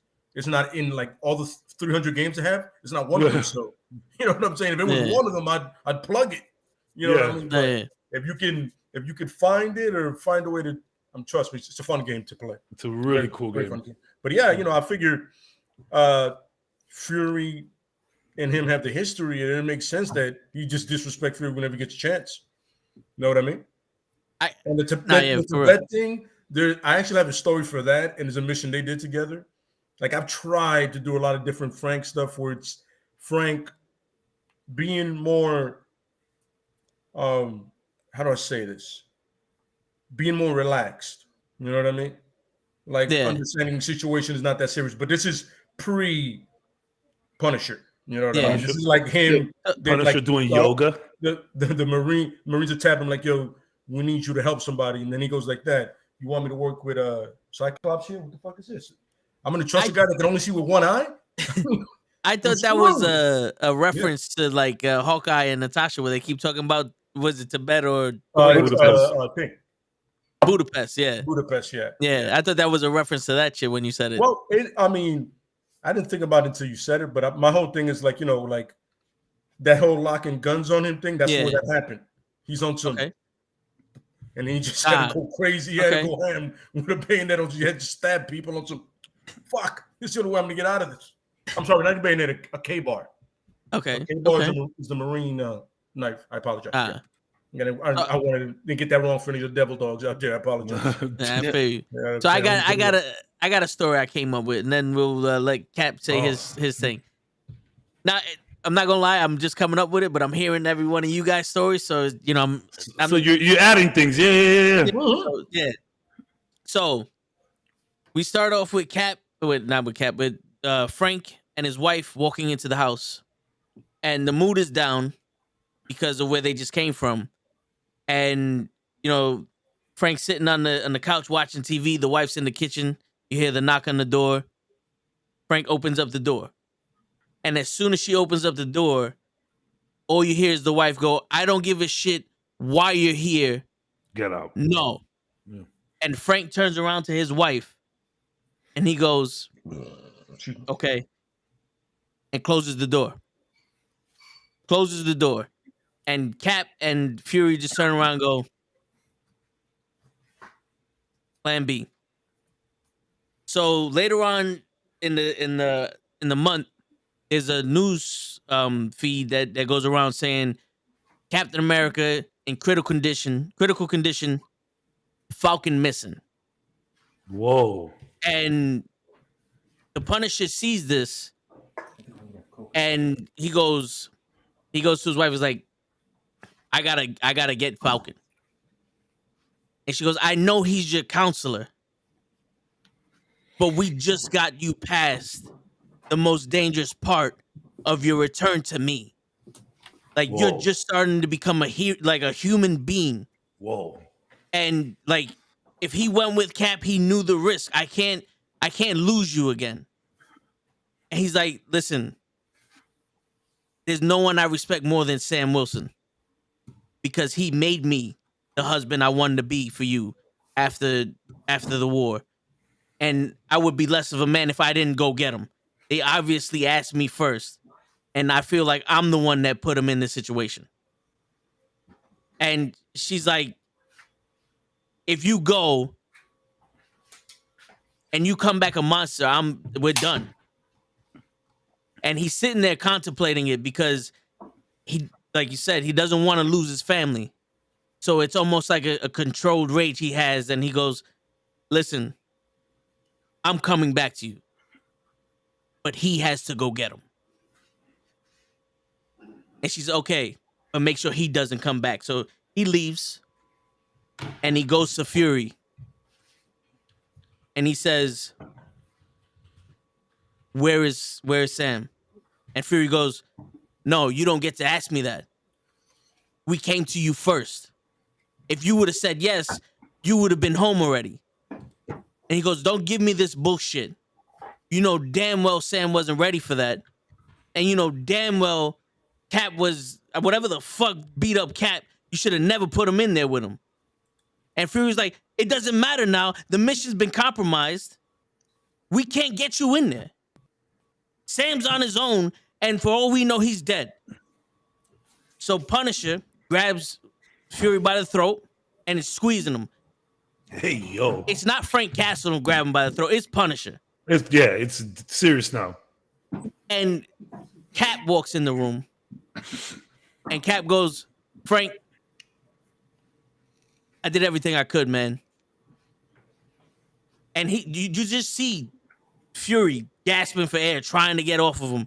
And the Punisher's looking at Cap going, I don't give a shit what you tried. Where is he?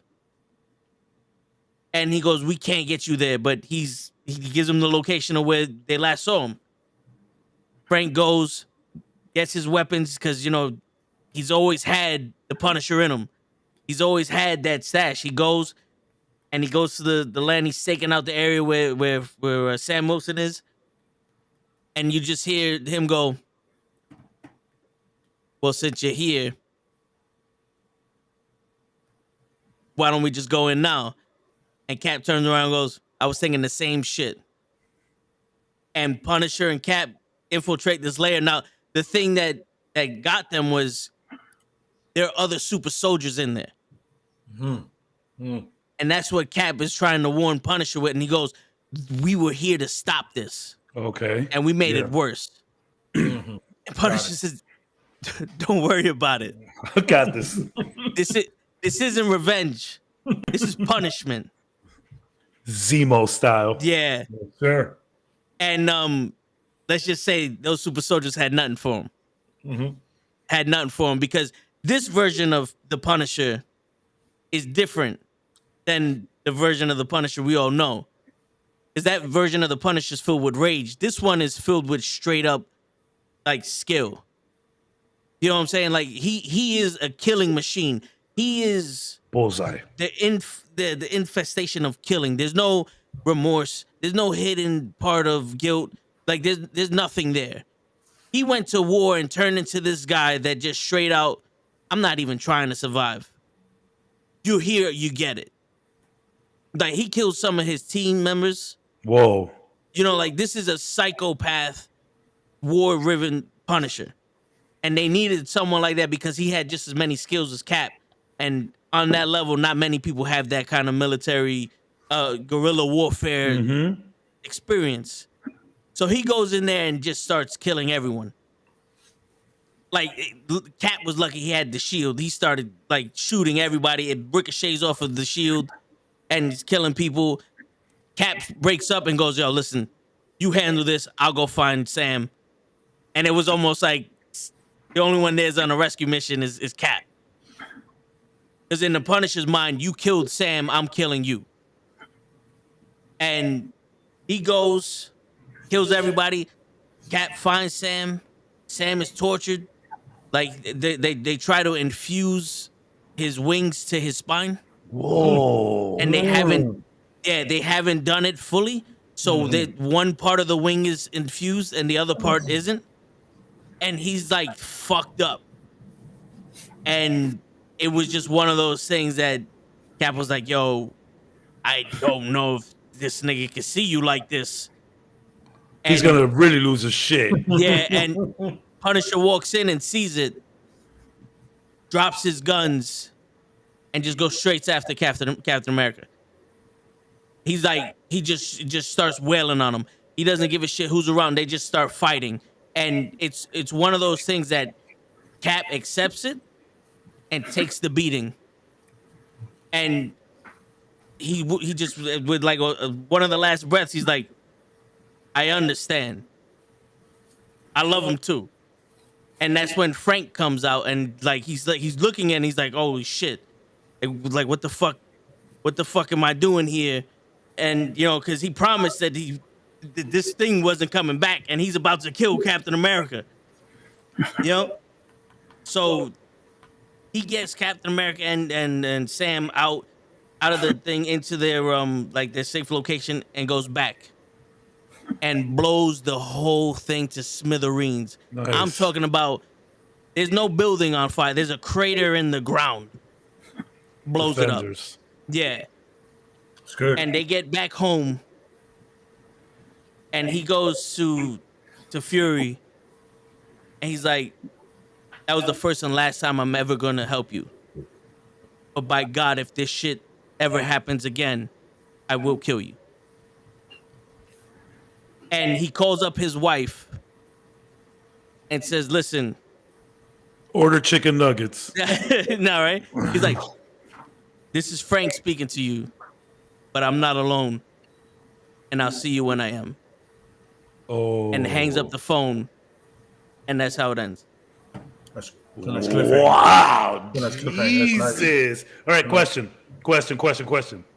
So Sam, you know, mentoring and helping Frank, is that something you saw off the comics, or are you going off the Winter Soldier shit where Sam is like rehabilitating people? It just happened. One of those people was Frank Castle in those sessions. Yeah. Yep. That's good. That's fucking beautiful, bro. That's good. Now that's good. Yo, the minute I heard it, I'm like, he's not taking it here. I think he's not doing that. I love that. That I love. Yes, sir. Yeah, that's sick. Is anybody watching the stream? I heard an echo. You watching the stream? No, I'm not. I heard it too. What you're hearing is Toe is talking so loud that I can hear him free of charge from the room. Free of charge. Like we're not on the. I didn't know. Yeah, I know. I thought you were hearing the stream. Yeah. No. I'm hearing that's him. You're hearing him. Yeah, but because of the chat thing next to it is like is that's the only reason I would have it up. Oh, Pro said I'm watching the street. Yo, what up, show? Yo. I just want to point something out.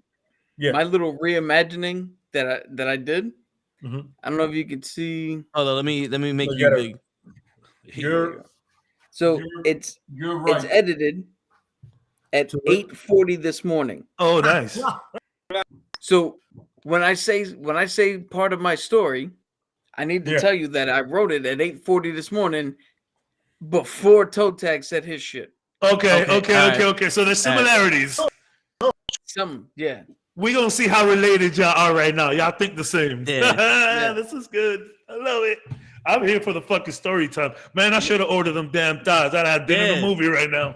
Word. You want me to just say it, or we gonna... real quick before you say it, show welcome. And also after Cap goes, we're giving our rendition of a Punisher story like before his family dies. I'll fill you in on the stipulation if you want to, put your own story on, or you can say no if you want, but we'll let Cap go first. He got his own little story he wrote for the Punisher. Disney Plus, you're welcome. These are all fabulous. These are all phenomenal stuff you can use. We are doing this is. Go ahead, but this is What If Season 2.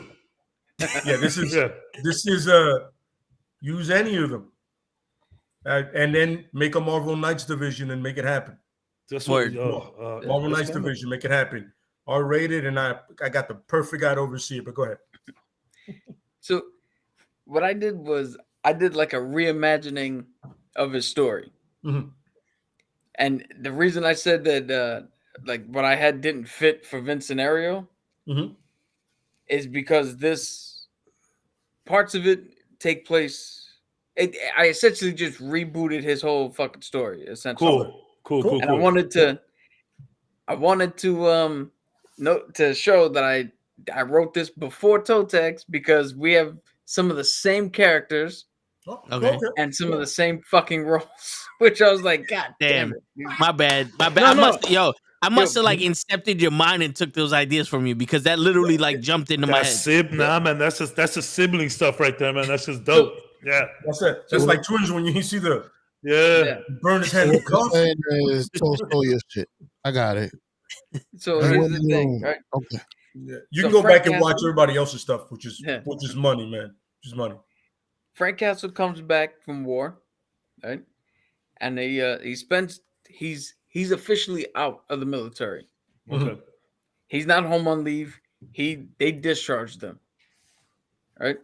Nice. And he's out and he's spending time with his family. And it goes good at first. But then his PTSD starts kicking in and all of his other problems start kicking in. And his family life becomes a little bit rough. Because they don't understand what's going on. Yeah. And he doesn't know how to tell them what's going on. So they're dealing with it. But what do you call it? To try to make everything better, Captain America's doing an appearance at a mall somewhere. So Frank takes his kids because the kids are like, "Oh, it's Captain America." While the kids are up there, running around doing all this shit, they finally get to meet Cap. Cap recognizes some of the signs in Frank. He sees the way he's standing. He sees the way he's holding himself. A little bit of fidgeting. There was a noise that went off in the background. He saw his reaction to it. So at the end of the meet and greet, Cap walks up to him and tells him about Sam Wilson and this amazing support group. So I gotta say, I was right at first. That's dope, bro. Let's go. So it's funny because it sounds like something that two army guys would do, two military guys would do. But go ahead. I'm sorry. So Frank goes to the support group, and at first he's not really into it, but then through hearing all the stories and hearing everybody else talk and Sam coaxing it out of him, he finally goes along with it, finally starts participating, and he's actually turning the corner and it's starting to get better. And at that point, Sam's talking to Steve, like, "Yo, Frank's a really good guy. He's really, coming around. But he's not liking the civilian life too much. He doesn't hold down a job regularly. Not true. So Captain America's like, cool. Introduce him to S.H.I.E.L.D., make him a trainer. He can come in, he can pass on all the knowledge he has. He can work, he has structure, he has things, it'll work for him. So he becomes a trainer for S.H.I.E.L.D. The whole time Nick Fury's watching him, because Nick always knows. There's an incident where Frank has like a setback and goes a little bit too far.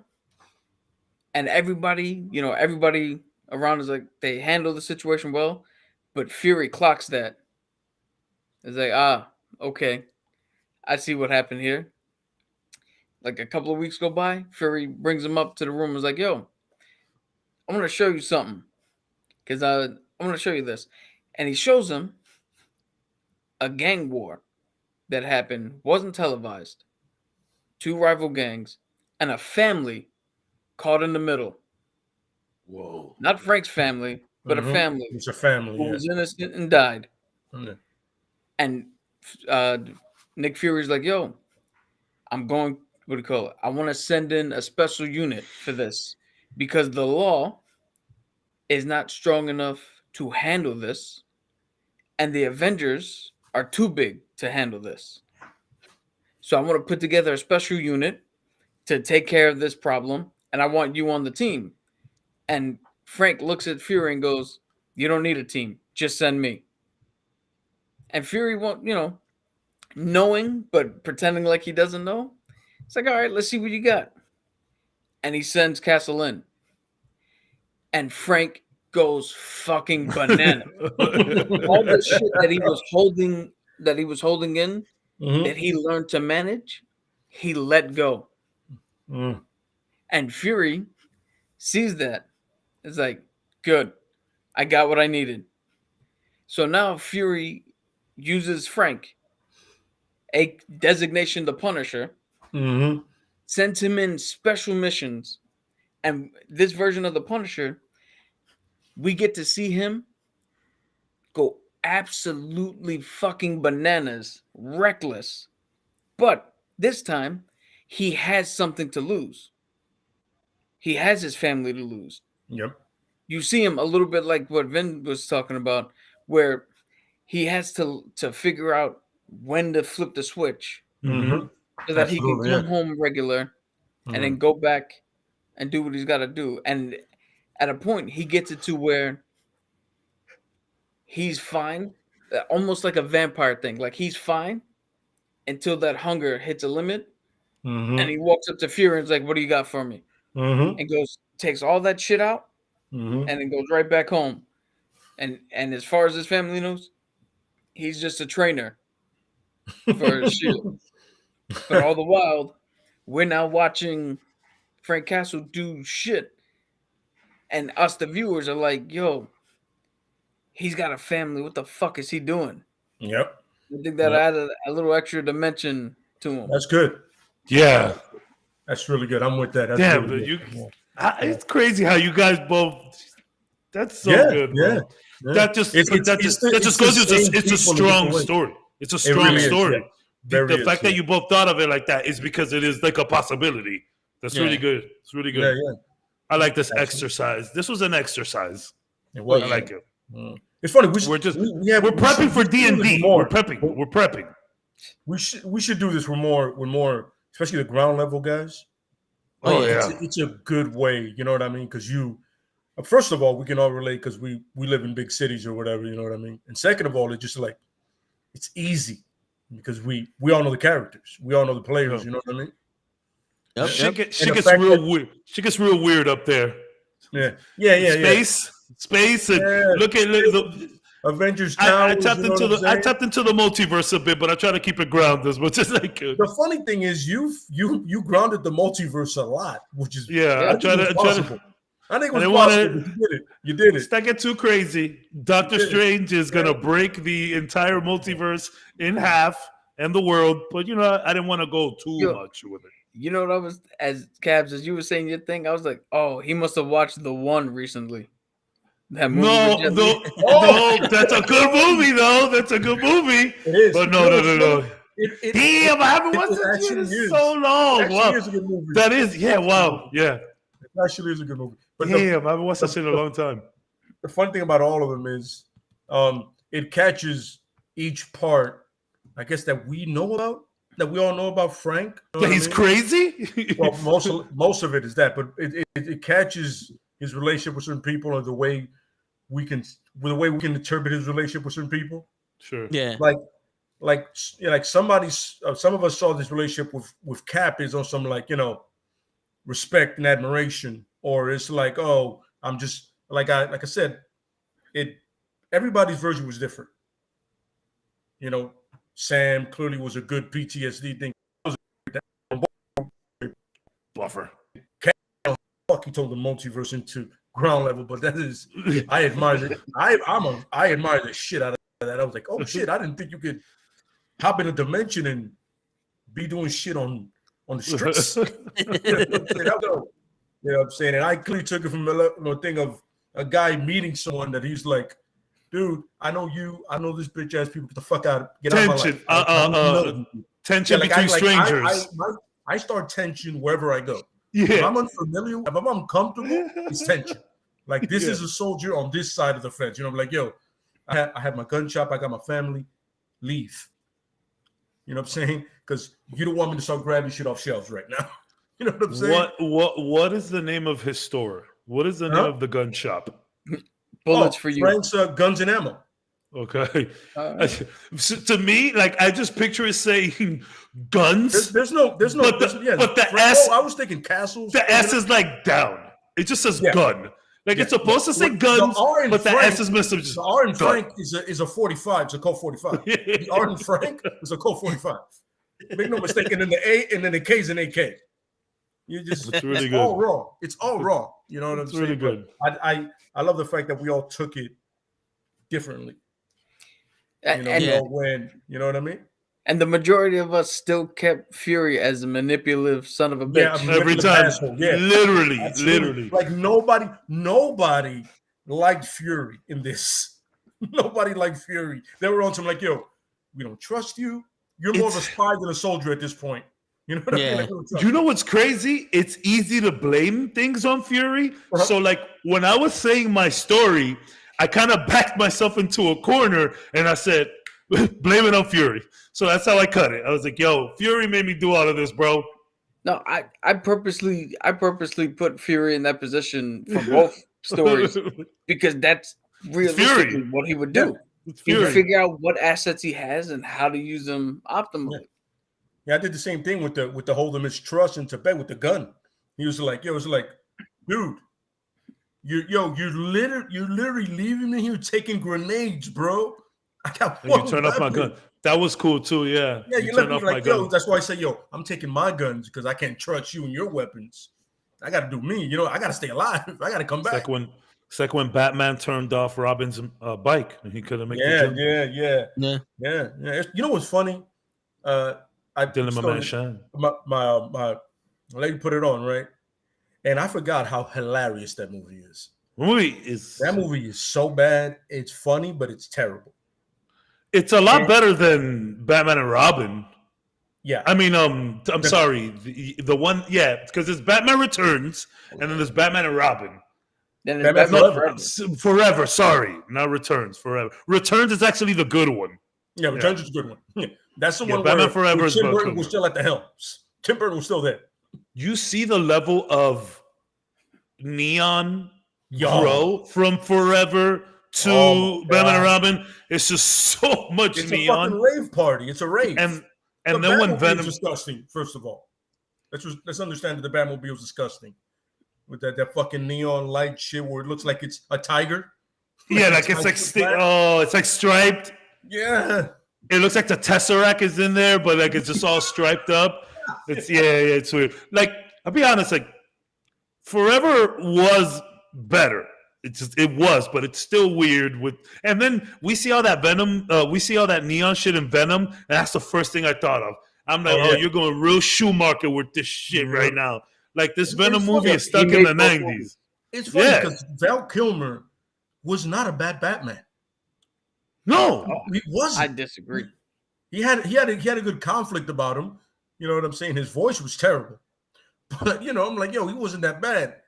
Now Clooney, on the other hand, Harvey, I'm Batman. He's real high pitched voice, real high pitched. I liked him though. I think what Les saying, it's a good look. It was, it was a good look for him. Like Kilmer with the mask on, this right here, Kilmer got great this. Whatever you call this section of your face, Kilmer has the Batman, the name for it, like this, like a Batman hole. I'm gonna call it a Batman hole, a face hole, like the Batman section, section right here. Yeah, he looks good. He looked good with it. Yeah, no, he did. Yeah, I mean that's another thing we got to do with here is comic book movies. Break down comic books. And the first one is Daredevil. Let's do it. Yes, absolutely. Let's fucking do it. Ben Affleck Daredevil? Yeah, Ben Affleck. The director's cut only. Of course. There should be no other way. Like if we're gonna review Snyder, Batman, the Justice League, we would have to do the Snyder cut. Fuck that. Yeah, director's cut all day long. Okay, yeah, we have to chop up those 4 hours into like 2. because you know what's funny? I haven't seen it since. Yeah, I didn't go back to it. No. Man, I watched that shit in episode mode. Like, all right, I need a break. I need to breathe. I mean, it's broken down in chapters, what kind of helps. You could come back to it if you want. Stop and go. All right. But you know how to take a mean 45 minutes off of that shit? Just take out the part where the Flash is running through the hot dog lady. That's about 45 minutes. The world's fastest man is the longest fucking scene of him run. The Aquaman run. I don't need that. I don't give a shit. The Flash in the movie was gay, and then you're gonna try to convince me that he's going after some woman. All right. You know, like come on. In all honesty, bro. In all honesty, there was too much Flash. I like the Flash. Was too much Flash. It was too much Flash. I was about to say we saw the wrong movie. Too much unnecessary Flash. You know what I'm saying? Like I don't understand how my man is already a superhero with the super suit, killing motherfuckers, and now Batman needs to teach you how to be a superhero. Okay. Alexa Bliss it is. At least Superman was OP when he came back. No, yeah. Fucking OP. He has to be. You know why? They didn't have enough money to pay Lois Lane to be in the fucking movie. He had to do something for himself. All right. Now I can't argue with that fact. Knock yourself out. I can't argue with that fact, brother. Yeah. But I'm sorry. 4 hours is a long time. I'm sorry, Sean. I'm cutting into your story time. My bad. He just came in, man. He don't got no story. Yeah, I was gonna say, yeah, good, man. You know, I'm usually telling the corny shit that already happened. Sure, you got the best stories, bro. Word. You're like Bran. You should be king with all your stories. And that's a Game of Thrones reference, if anybody doesn't know. Yeah, but so show. All right, this is the thing. One, tell us how you think the Punisher would be if they never killed his family. Mm-hmm. And then 2, the Punisher is, at this point, they didn't kill his family, but Nick Fury and Captain America knock on his door and ask him for a favor, and then you can create the story however you want after that. If you want. No, yeah. I'm gonna give you a sign. I got a few questions before the story though. Okay. Lay, what was Frank Castle's name? Real name. Yeah, before he Frank Castiglione. Okay. Just what other question did I have? What was his middle name? Did you watch Jesus Punisher Max? Did I read Punisher Max? You read it? Yeah. Absolutely, sir. Do you suggest? I love that run. Yeah. I'll check it out. All right. Dude, it's fun. My storyline is pretty simple.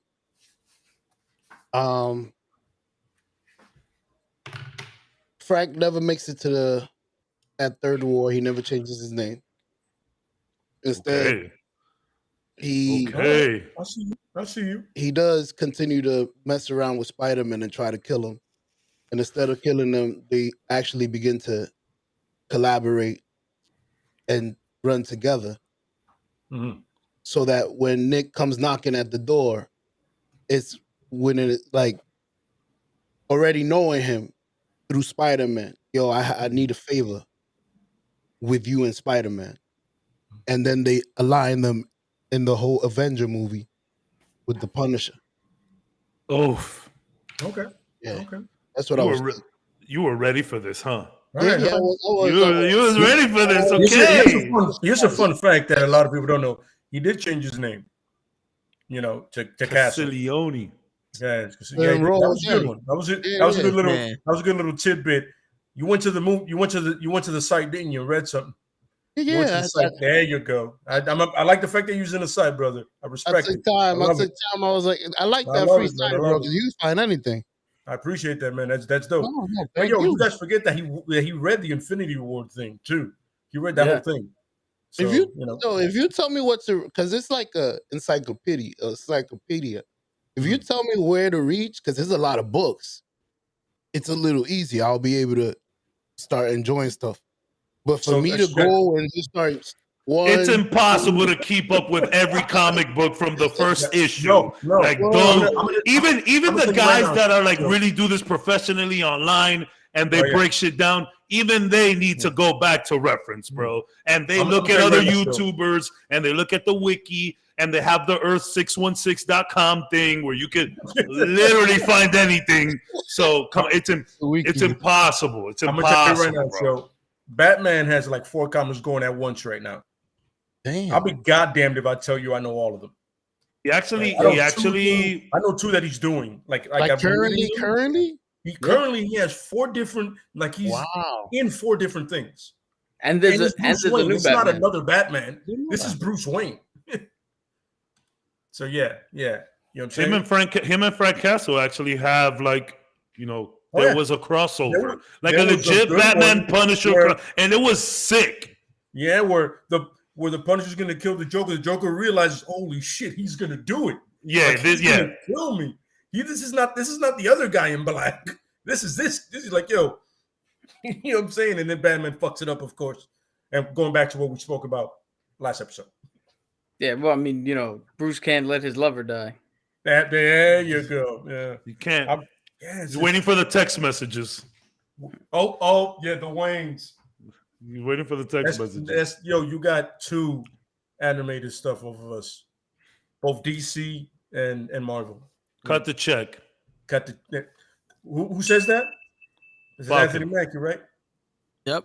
I love those. Cut the check. The one, Sebastian Stan be on some. They love each other. Don't be that guy. You want to laugh. They love each other though, man. They're really cool. Yeah. Apparently, a lot of people say that Mackie just comes through and he's like super cool. Like no one got beef with him. He just comes through. He's like, except Tom Holland. Meanwhile, it's funny though because he's talking about there's no Falcon movie. He's about to be wrong. Yeah, he's about to be wrong.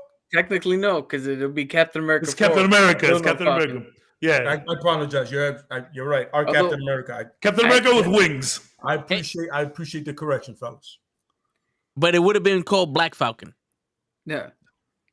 If it wasn't for that kid. Yeah. Hey, you're the Black Falcon. He's like, just Falcon, bro. Just Falcon. Although that was fun. It's funny because I don't think Cap 4 is gonna break $2 billion and do all this shit to No Way Home. Oh no! Wait. So you know what? It's a different shade of Captain America. Yo, Doctor Strange is gonna break the world. I'm telling you that. Can you imagine? You know how they say, what do you call it? Now, this is not going to happen, but right, if a white nerd can dream, can you imagine? You're Spanish. I love the fact that he said that. In the Multiverse of Madness, we have Chris Evans coming back to play Johnny Storm, right? But then when Captain America shows up, it's not Chris Evans. It's what was his name? Johnny Ship or something? It's the dude from the 1990. Oh my god! Oh my god! With the same costume. Yeah. Yes, he was in Revenge of the Nerds. Yep. Yeah, that would be dope. That dude shows up as Captain America. That'd be as like old man Cap. But you know what's funny? You know what's funny about what you said? You know what's funny about them? With the white, with the rubber ears, with the Mario 64 cap. Yeah. So weird. But you know, it's funny that you said that, Cap. Like you said, like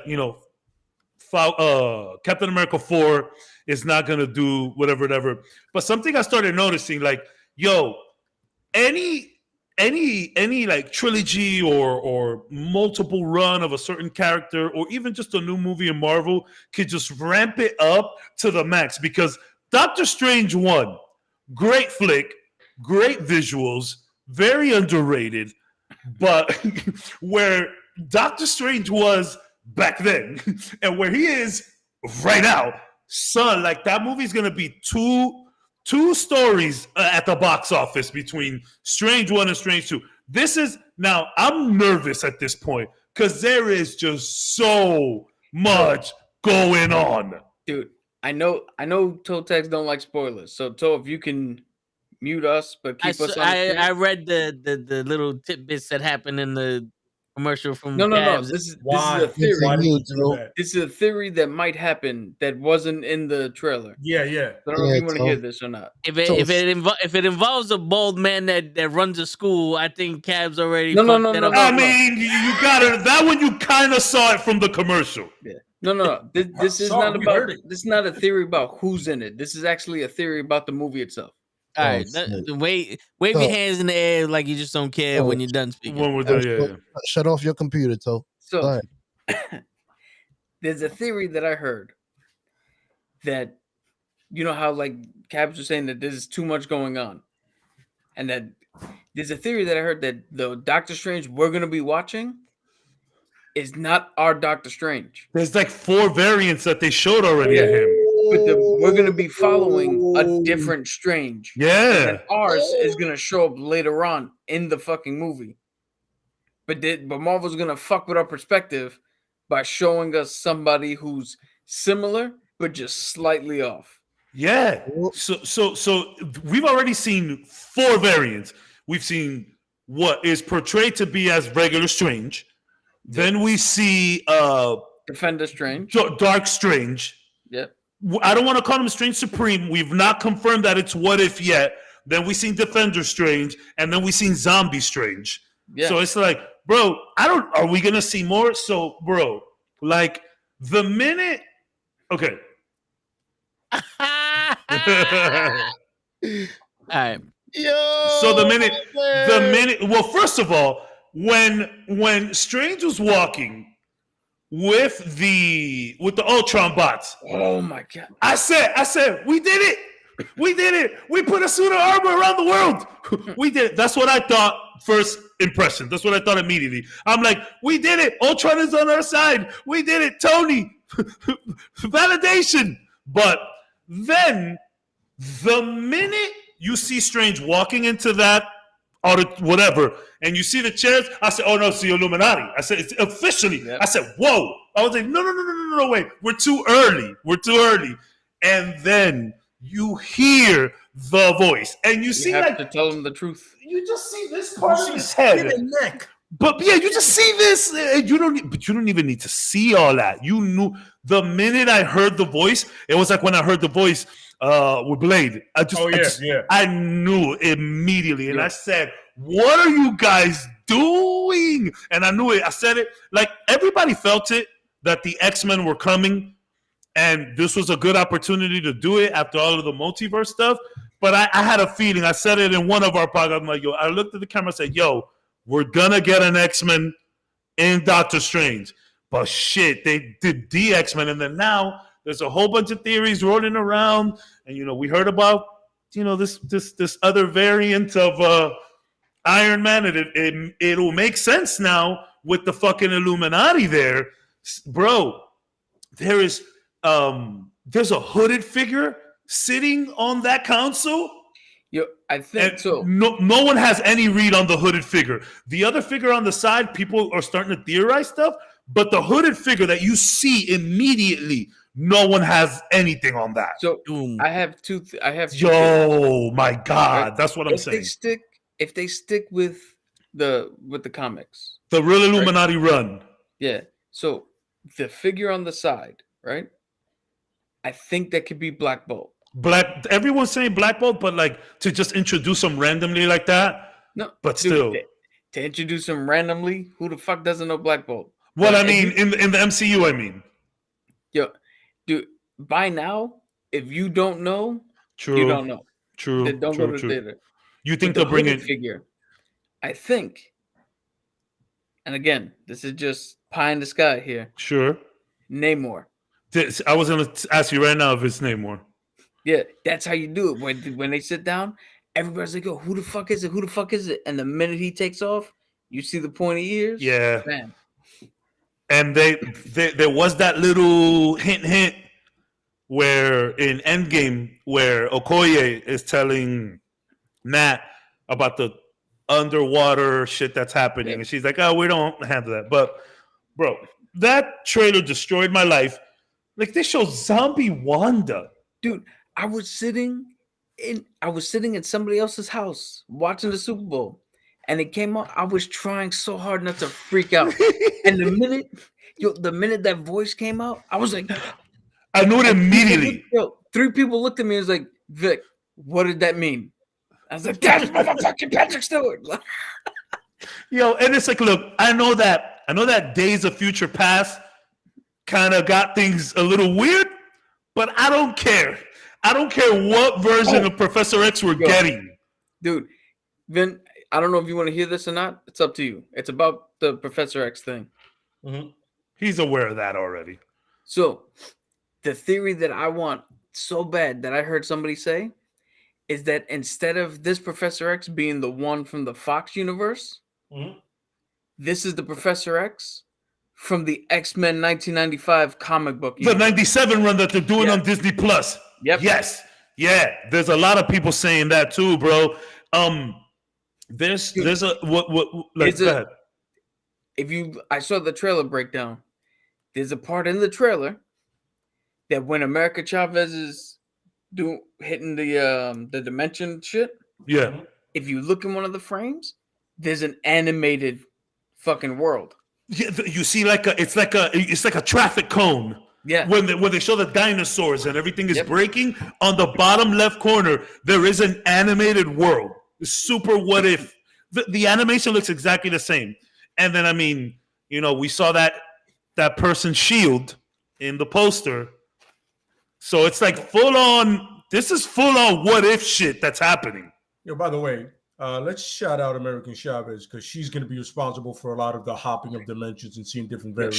She was supposed to be in Spider-Man. She was supposed to bring them in. So that's when I started really thinking to myself, okay, we're going to get X-Men soon. I didn't know that originally, but then like about a month or two before when they were bringing out all of this stuff, like people were like, yo, America Chavez was supposed to be in the movie. So I'm like, okay, that's weird. Then after the movie finished and we got the scripts and all of that extra stuff, people were like, yeah, look at this concept art. She is doing the whole thing and a Spider-Man is coming through and you see Ned, you see Zendaya, and you see Tom Holland. And I was like, what? But because of COVID and schedule releasing, they had to flip it. So she was supposed to come out supposed to come out first. Correct. And then Spider-Man. So it would have made a lot more sense if she brought people in, in Spider-Man, but because of COVID, fuck COVID. But like, yo, bro, I started thinking like, so I know we're going Secret Wars. Like it's the writing's on the wall. Would you say that, Cap? Or Secret Invasion? It was Secret Invasion they're doing. Like the writing's on the wall for Secret Wars, but I'm still getting House of M vibes, bro. I got major House of M vibes this trailer. So again, to go back to the Secret Wars thing, I don't think the writing's on the wall completely. It's definitely, if you're in the stall, there's definitely for a good time call. Wait for the number. For real, son. Yo, but then that's what I think that's the easy way to go about things. But then I started thinking, so, Wanda is clearly pissed. You got the image with the blood. It looks like she's chasing America Chavez because if you see the shot, she's like pointing in that direction and America Chavez is in a cage when the Ultron bots are running by. So it looks like she's attacking Chavez. No, I think she's attacking, if we're correct, I think she's attacking the Illuminati. Well, she's attacking the base. The whole base, She might want Chavez to help her jump around. Kids. And that's what, and that's how I'm thinking this is very House of M-ish because in the comics, it's essentially Professor X and Iron Man that tell her, yo, you're nuts. You don't have these made up children. Cut it out. And then she loses her wig and says, no more mutants. So maybe Patrick Stewart is like, yo, we got to tell him the truth. And the truth is that all of these worlds have been going on at once. The X-Men been over there. So then some of these X-Men start coming in. We see some people. We see Reed Richards. We see whoever, whatever. Wanda loses her freaking wig because the Illuminati's telling her, bro, you're nuts. You don't have any kids. You made up these children. And then, boom, she loses it. No more mutants. And now we go into House of M, and we introduce Wolverine. The only X-Men we really fucking care about, if we're being honest. Well, and Cyclops. Who cares about Cyclops? Like, No, he doesn't. I invite you to a Super Party. This is how you treat me. And then we I have had to get three. you back, Clay. I had to get you back What? I didn't get an invite. for What? for the shit you did with Cena and when you was giving me and Kenny shit the other day. Oh, no, you're right. Yeah. No. You're correct, my friend. I take it back. Cap, I was not aware you were a sports fan. I would have, of course, invited you. I apologize for that. There were wings. Truth be There told, were- I was what do you call it?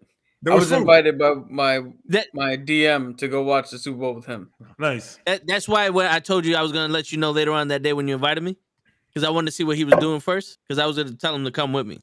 But if he said that he was going there, I was like, all right. Then. Okay, no. I mean, Yeah. like I said, it's always welcomed. You know what I'm saying? Except for show. If he shows up on time, one day I'll invite him to an event. Oh yeah. UFC is next. Don't worry about it, show.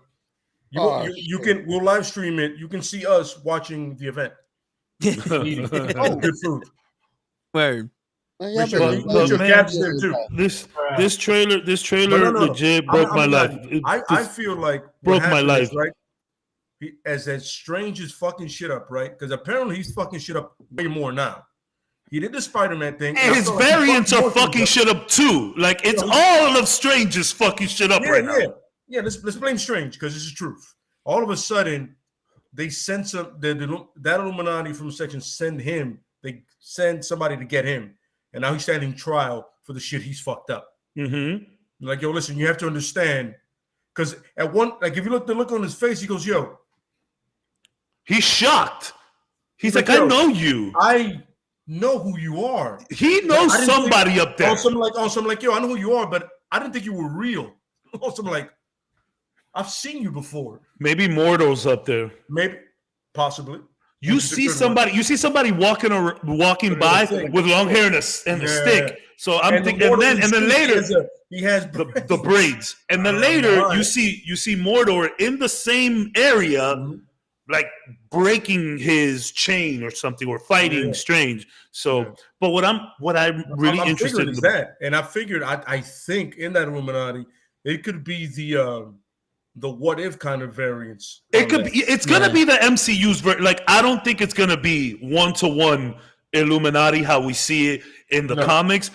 First of all, Tony Stark is not gonna be there. Tony Stark created this team. Superior Iron Man. Now, so that's the next thing. That's the next thing. There is. I sent it to these guys on the Instagram, and I specifically said, "Yo, you don't want spoilers? Get out of here, because this one's spicy right now. This one's spicy." So the way that you would fit that in, the way all of this Tom Cruise nonsense would fit in, is with the superior Iron Man, which would be great. So I think this is going to be like an MCU version. I don't know. Hopefully, we do get it 1-to-1 scale.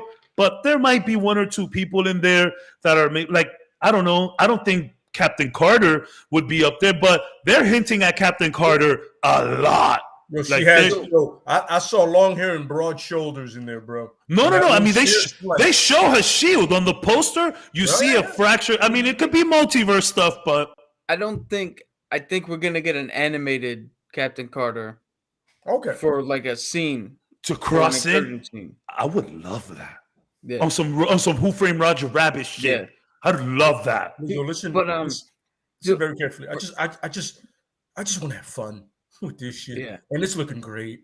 But I'm sorry. So I'm nervous. I'm nervous that there's a lot going on though. Now, I was just gonna say, for anybody who doesn't know who Superior Iron Man is, he's from a world where somebody flipped the orientation and all the heroes became villains and all the villains became heroes. And when they flipped back, he shielded himself. So he didn't flip back. He was still a villain. Yeah. And he literally made like a fucking a world where his Jarvis bots controlled everything. Do everything. Yeah. And he made a state where he was in charge and everybody bowed to him and kowtowed to him. Those bots, those bots are looking very superior, Iron Man-ish. They're looking like. Be right back. This is one of the few times that comic book Iron Man was a prick. Well, I mean, a real prick. That he's really a prick, like a real prick. Yeah, a real prick. Yeah. But when I saw the bots, I was like, the bots. I know that guy. Yeah, the bots killed me. The bots destroyed me. Yeah, exactly. I was like, and then I saw the bots, and I was like, wait a minute, what's going on? Then he walks in, and then we hear Patrick Stewart. I said, these motherfuckers is really doing it. They're really doing it. Like, yo, like, and you know what? If they show as much respect to those worlds as they did to these guys, which I'm sure they will, we're gonna have some fucking craziness happening. Like, who is gonna show up? And then we have that. Okay, so now we have the image of that person fighting. My bad, Cap. Were you gonna say something? No, I was gonna say before Toe comes back. Yeah. Did the whole House of M thing? Mm-hmm. I've heard from 2 different places. New rock stars. If you guys, the real rejects. Absolutely, yeah. They're positing that the whole No More Mutants thing happened already, and that the truth that we got to tell Doctor Strange is that we're living in a reality that already happened. So Wanda brings everybody back instead of getting rid of them. Yes, and that's how mutants come in at the end. She says, "Fine, let there be mutants," and brings everybody. That's a great flip. That's a great flip right there. Was that Eric Voss? That's a Voss theory, if I heard one. Well, so that's a Voss theory. Voss came up with it, but then also the Real Rejects. I don't know if you guys ever heard of them. Yeah, actually, I have. They also, like a day before, they also released a video where that was a theory they had, and it just so happened, like me and Toe, they just so happened to coincide with. Yeah, I mean, when you're following the comics, when you're following the continuity, you're gonna make similar. Everybody thought Mephisto was coming out. Literally, it was a witch hunt on Mephisto, bro. I never did. Like, yo, if I hear Mephisto's name again, I'm gonna start throwing bows. I'm throwing bows. I never thought that they were gonna put Mephisto in there. They were legit call outs, but there's 2 people that are like almost with the cosmic power attacking them, and I think the second person is Monica Rambeau, or either her mother. Yes. A different variant of her, where when she gets the power of Captain Marvel. She's like a protector of the council. Yes, exactly. So like what's happening here? So what's happening here? Mm-hmm. So they showed it appears that there's 2 different people with the aura. Mm-hmm. One of them looks like a girl. The other one looks like a guy with a goatee. So, but I mean, it's Marvel, and I have a feeling that the shot that we get of the Illuminati, I feel like everybody's sitting on there already. They just removed them digitally or something. Yeah. So we don't know where that's happening. We don't know where they're doing that. We don't know what kind of old footage they're putting in. So, because like even Christine, that's a variant of her. That's not Christine. She is working. She is working over there. And I'm like, what in the shit? But like, what really got me out of all of this is like, okay. Who's going to be the real villain here? Is it Strange? Wanda. Is it Wanda? You know what I'm saying? I think Wanda's going to lose it. You know what I think? I think Wanda is at first gonna be like, I'll help you because I read the Darkhold and I know a little bit about the multiverse. I'll help you. And then as soon as she sees the Illuminati and America Chavez, she's gonna use it as now a backdoor to try to find where the jump in there. Kids are. Yeah. Where she heard them screaming from. I think that's why she's attacked. She's looking for America. She might be just looking for America. When she tells Strange in that same thing, like, yo, listen, you do things and you get statues built for you. Meanwhile, in front of his crib is a statue. Like, when I do it, I'm an asshole. Yeah. They're like, yo, and I get it. But the funny thing is, yo, is she a villain for trying to find her kids? They're not real. But she had a family. She made a family, dude. Is she a villain? But no. The way she's going about it is all fucked up. But her end goal is to find shit that's not real. What? What I didn't, just because it's not real to you and me doesn't mean it's not real to her. It's true. This is Okay. true. We can see it in a certain way.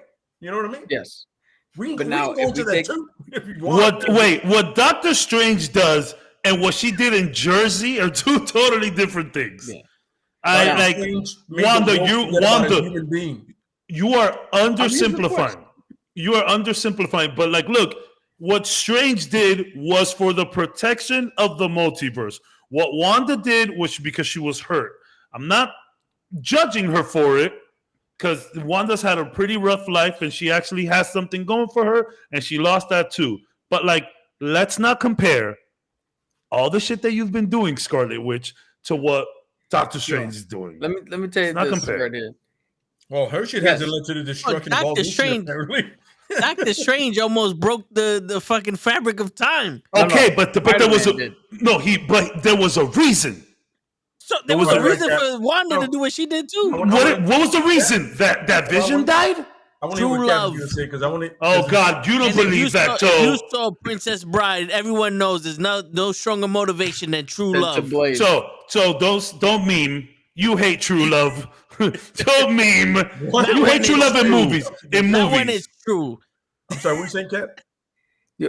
What I was gonna say is, we have to treat Wanda right the way she is, and she has some Unstable. mental issues. Unstable. Yes. And at what point is it now no longer beneficial to play along with the delusions of somebody who's mentally unstable?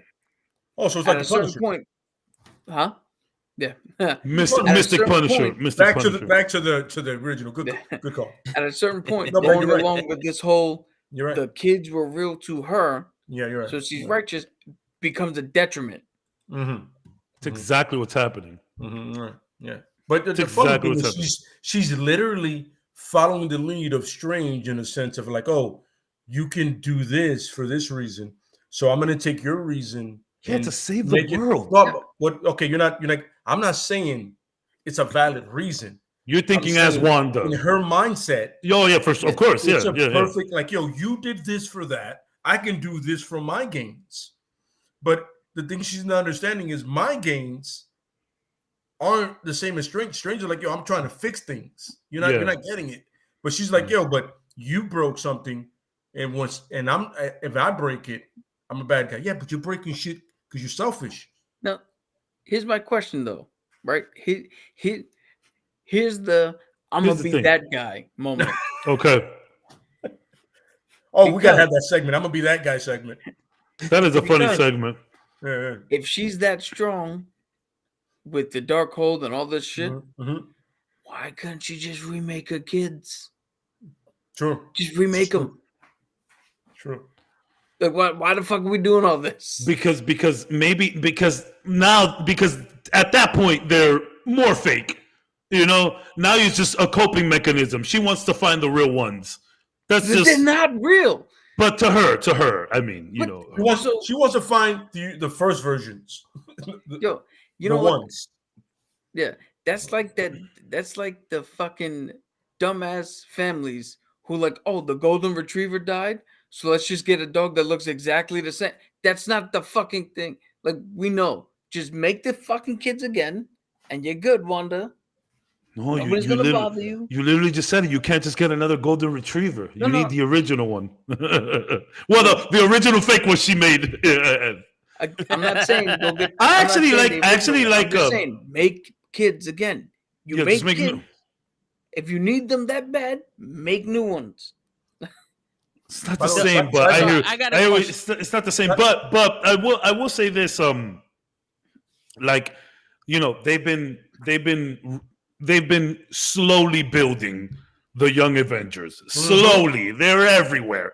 So we need the two kids, of course. But I do like how there's twists and turns. But this is actually like it's pretty close to what's going on in the comics with her. So I did enjoy it, but it's still batshit crazy, and making it work in a movie is also weird with the fake kids and in a show.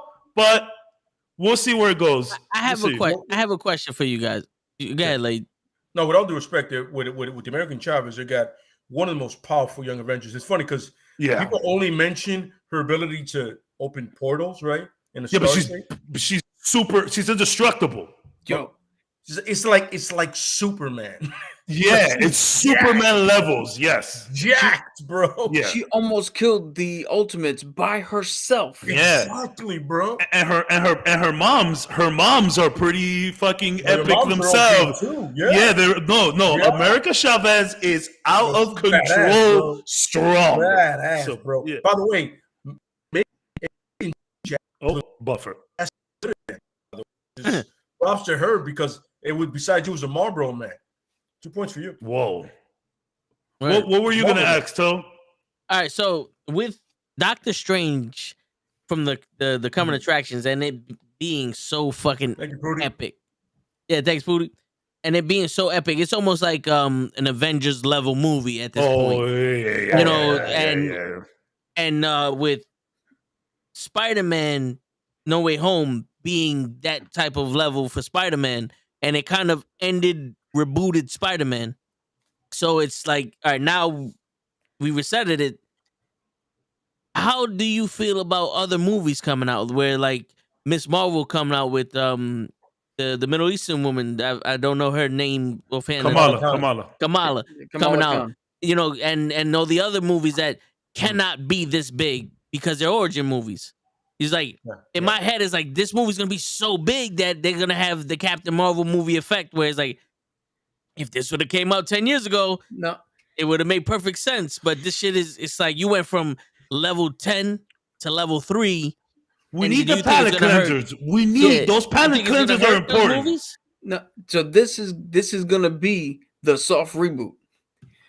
At the end of Doctor Strange, this is gonna be from this point forward. This is the line we're on. I think. All those other movies are gonna fit again. Absolutely, yeah. But we need after after Thanos and after the Infinity story, we needed something to shake shit up. Mm-hmm. Because after this movie, now you're gonna be able to tell different stories.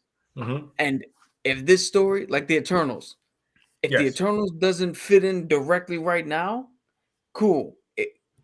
We'll slide it in later. A couple years down the road, you'll see where it would have fit. Slide it over. Slide it in later. So we don't have to be like so ABC about it. And don't forget, guys. We have Kang just chilling somewhere. Chilling the wings. So that's actually why I started this entire conversation because Cap, you mentioned it, and then To, you just mentioned it now about those bigger movies that hurt the little movies. And we see Doctor Strange 1, great movie in its own right, but the level is just intense now. So I feel like the MCU does give you that leeway to sort of get to there. For example, Ant-Man. Yeah. Mm-hmm. Ant-Man Quantumania is where we're going to see Kang. Now, is Kang going to be, is Ant-Man 3 going to be a Endgame or Infinity War level event? Maybe not, but maybe Avengers 1 level event. There's going to be some serious shit happening in that movie. So I feel like you can get to there. Like even Thor got to there, right? Ragnarok wasn't endgame level, but we'll see what happens now with Thor: Love and Thunder. But what I'm saying is you can get there. Like your movie, your trilogy could start off and then we just multiverse shit up, and all of a sudden you're the talk of the town. Because yes, Strange was an MVP in the Infinity Saga. He was, yes, but his movie was in a different pile. It was great. Yeah. It was a good movie, but it was just now the talk of the town is Doctor Strange. He is. It's absolutely everything, and like everybody say. I remember way back, I saw the IMDb. And they credited Ryan Reynolds. That can happen now. That can happen. But I have a real question though, because we see I know this guy's name, Rintrah, the centaur, the Minotaur. Oh yeah, the guy that's studying under in the thing now. So the princess. So does that mean we're gonna see some Shang-Chi action now? Because he was supposed to show up in this too, or he's still rumored to show up. You literally led to my point. Is the thing is that Shang-Chi also led to a great thing. Remember, where his rings were a beacon to what? Yeah. What was the beacon to? So there's a lot of stuff that's coming out that it may seem minor to most, but there's something major in all of them. Shang-Chi by itself, like the fact that it's one of the first ones in the phase 4, the fact that it's one of the first ones, and all of a sudden Wong is there telling you, yes, with Marvel, with the Hulk, saying, "Yo, this is a beacon to what? We don't know." To Shumagarath. I'm just saying. To Fing Fan Foom. I'm just saying. I'm not throwing it in, but the point is, you have Doctor Doom. And I don't care. Which a movie you thought was going to be very simple, playing a martial arts movie, right? Which most people did, right? It wanted to be an amazing, epic, great, love the movie. All of a sudden, there's a beacon out there, and people forget now. Since Doctor Strange came out, people forget. Yo, they summoned something. Something knows that the rings are here. Yeah. Now we have Doctor Strange, right? Then we move on to Kang, right? So we have Kang, the Doctor Strange shit happening, and then still the beacon left out there. Marvel is slowly accelerating their phases in the way they, even a little movie is also can lead to epic things. For sure. So no matter what happens with the smaller movies, as we call them, they're like, look, Wakanda Forever, right? It's gonna play into all of this somehow, right? And let's say Shuri is now the leader of Wakanda, right? The technologically the smartest person in the world that you're doing it now, right? Don't tell me that Wong's gonna go, yo, I know somebody that's pretty intelligent and she can figure out what this beacon is gonna do it. She's gonna go, she goes, yes. They show up there and she's like that. Oh, I know what's doing this. You just called down another force. Good job, guys. Goodbye fucking us in the ass. You know what I'm saying? It's like and Black Panther in the comics is a member of the Illuminati. Now he comes in and out. He leaves quick. He's like on call, but he's like, bro, I want nothing to do with this. But we could see somehow in the MCU, and the see if they bring him in. What you can do is you can make a passing reference till we go. We have an empty chair. One of our Illuminati's, one of ours is not here right now. He's at home. He's in his home world, taking care of something. World. Yes, it's a floating city. Yes, our friend Black Bolt is in here today. Yeah. And how do you reintroduce that piece of shit that happened on ABC? You do it that way. You go like that. We're missing one. He's taking care of a royal business. They never show him in Inhumans, though, right? They did. He was. Oh, they did. Okay, they show him. Okay. Yeah, it was. They showed garbage. By the way, I never seen. Don't. He had the only lines that made sense. Okay. But I'm trying to say is like, it's the way it can go is either way. But I feel like what Toe was saying is right, but you're not bringing it down because Shang-Chi already showed that. You already showed like, the beacon. Yeah. Now you only can go up with the other movies. You have to go up now. Kang is in Ant-Man and the Wasp. Kang in Ant-Man and the Wasp was comedy relief, a kind of a cleanser, as he said. Like, now we're like everything is shooting upwards now. It could all change for you. All you need is a multiversal war, and everything could shake up. And look at look at Loki. Loki is in the top of the totem pole right now. What is happening with Loki? Is Loki gonna be in that building? The possibilities are endless of who could be on those chairs. Now, granted, comic book fans and people who do this shit, obviously they have their 6 or 7 or 8 people that it could possibly be. but the MCU likes to shake shit up. We have no idea who's going to be up there. All we know is that Patrick Stewart is there. Anybody could be up there. So it's like, is a variant? Holy shit! Is a variant of Kang up there? Mr. Nate Richards himself? Like, you feel me? I'm calling Professor X from the mutant thing with the helmet. You feel me? Like, how mad would you be if that is Patrick Stewart, but it's not Professor X? he's playing a different character. Oh, some Ralph Bonner shit. They can't do that. They can't do that. They can't do that. They can. They would have never showed the trailer. They would have never showed him in the trailer. They would have let it happen in the movie. Yo, Kevin Feige respects us enough to go, yo, I know, guys. I'm not gonna do this. There's certain things you don't do. The Ralph, and you know what? You know what? And the Ralph Bonner thing, I knew that there was gonna be more to Ralph Bonner, and we're about to see it. Like they're gonna explain why the version of Pietro that she made was him. I think they might discuss. Isn't it Ralph Boner? Boner, whatever. It's Boner, but they already explained it.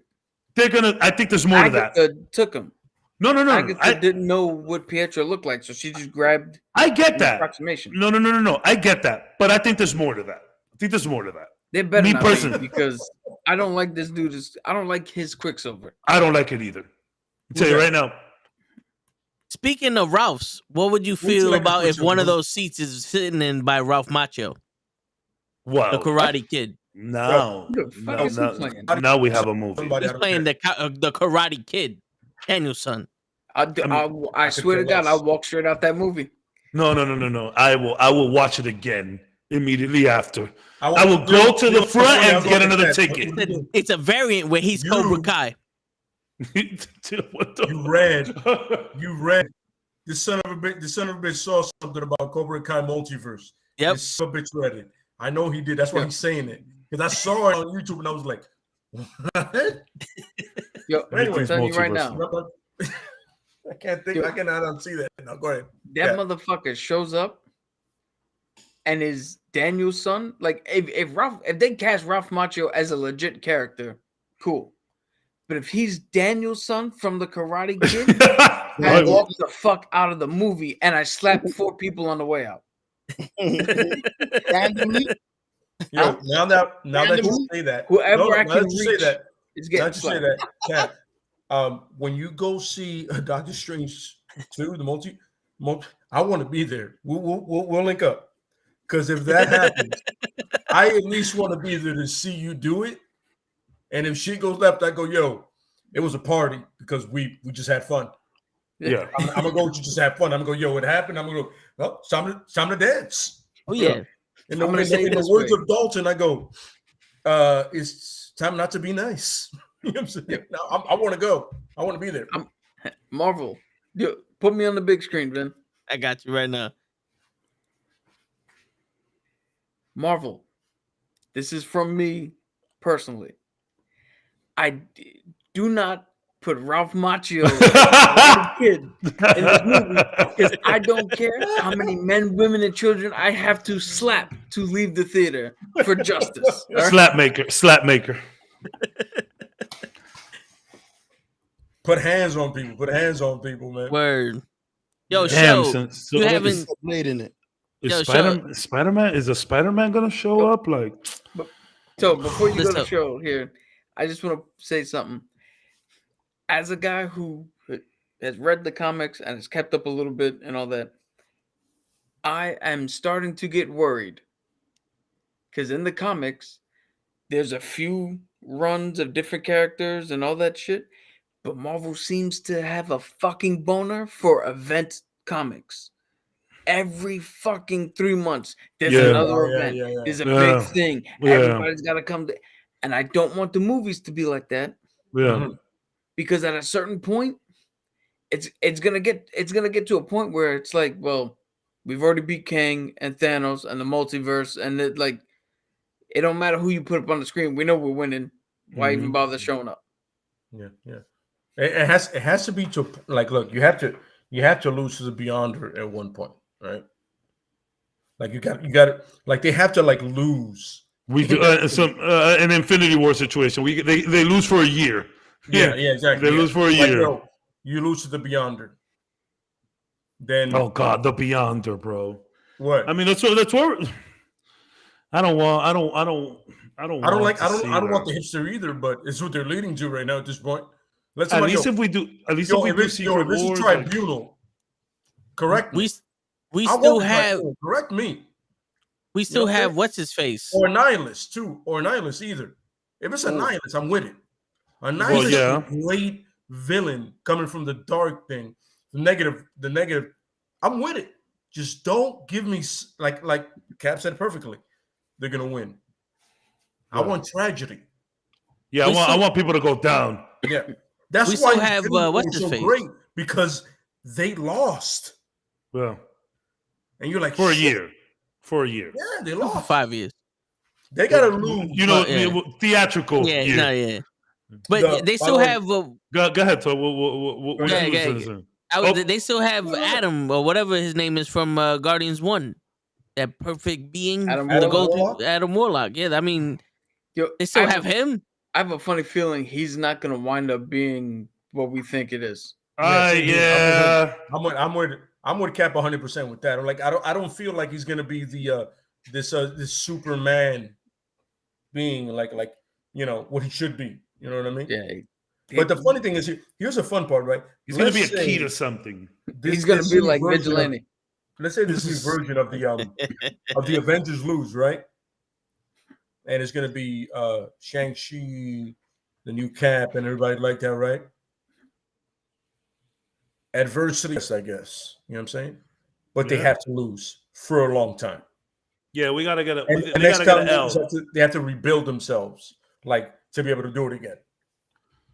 And I mean, they're just gonna pass it over to young Avengers, but we'll see. But look, I'm always nervous with these big event movies when it comes to the MCU. But this time, it just seems that there's a lot going on, man. And Spider-Man seemed like a lot, but not like this. No. Like they're bringing in what if stuff. Movie for the movie.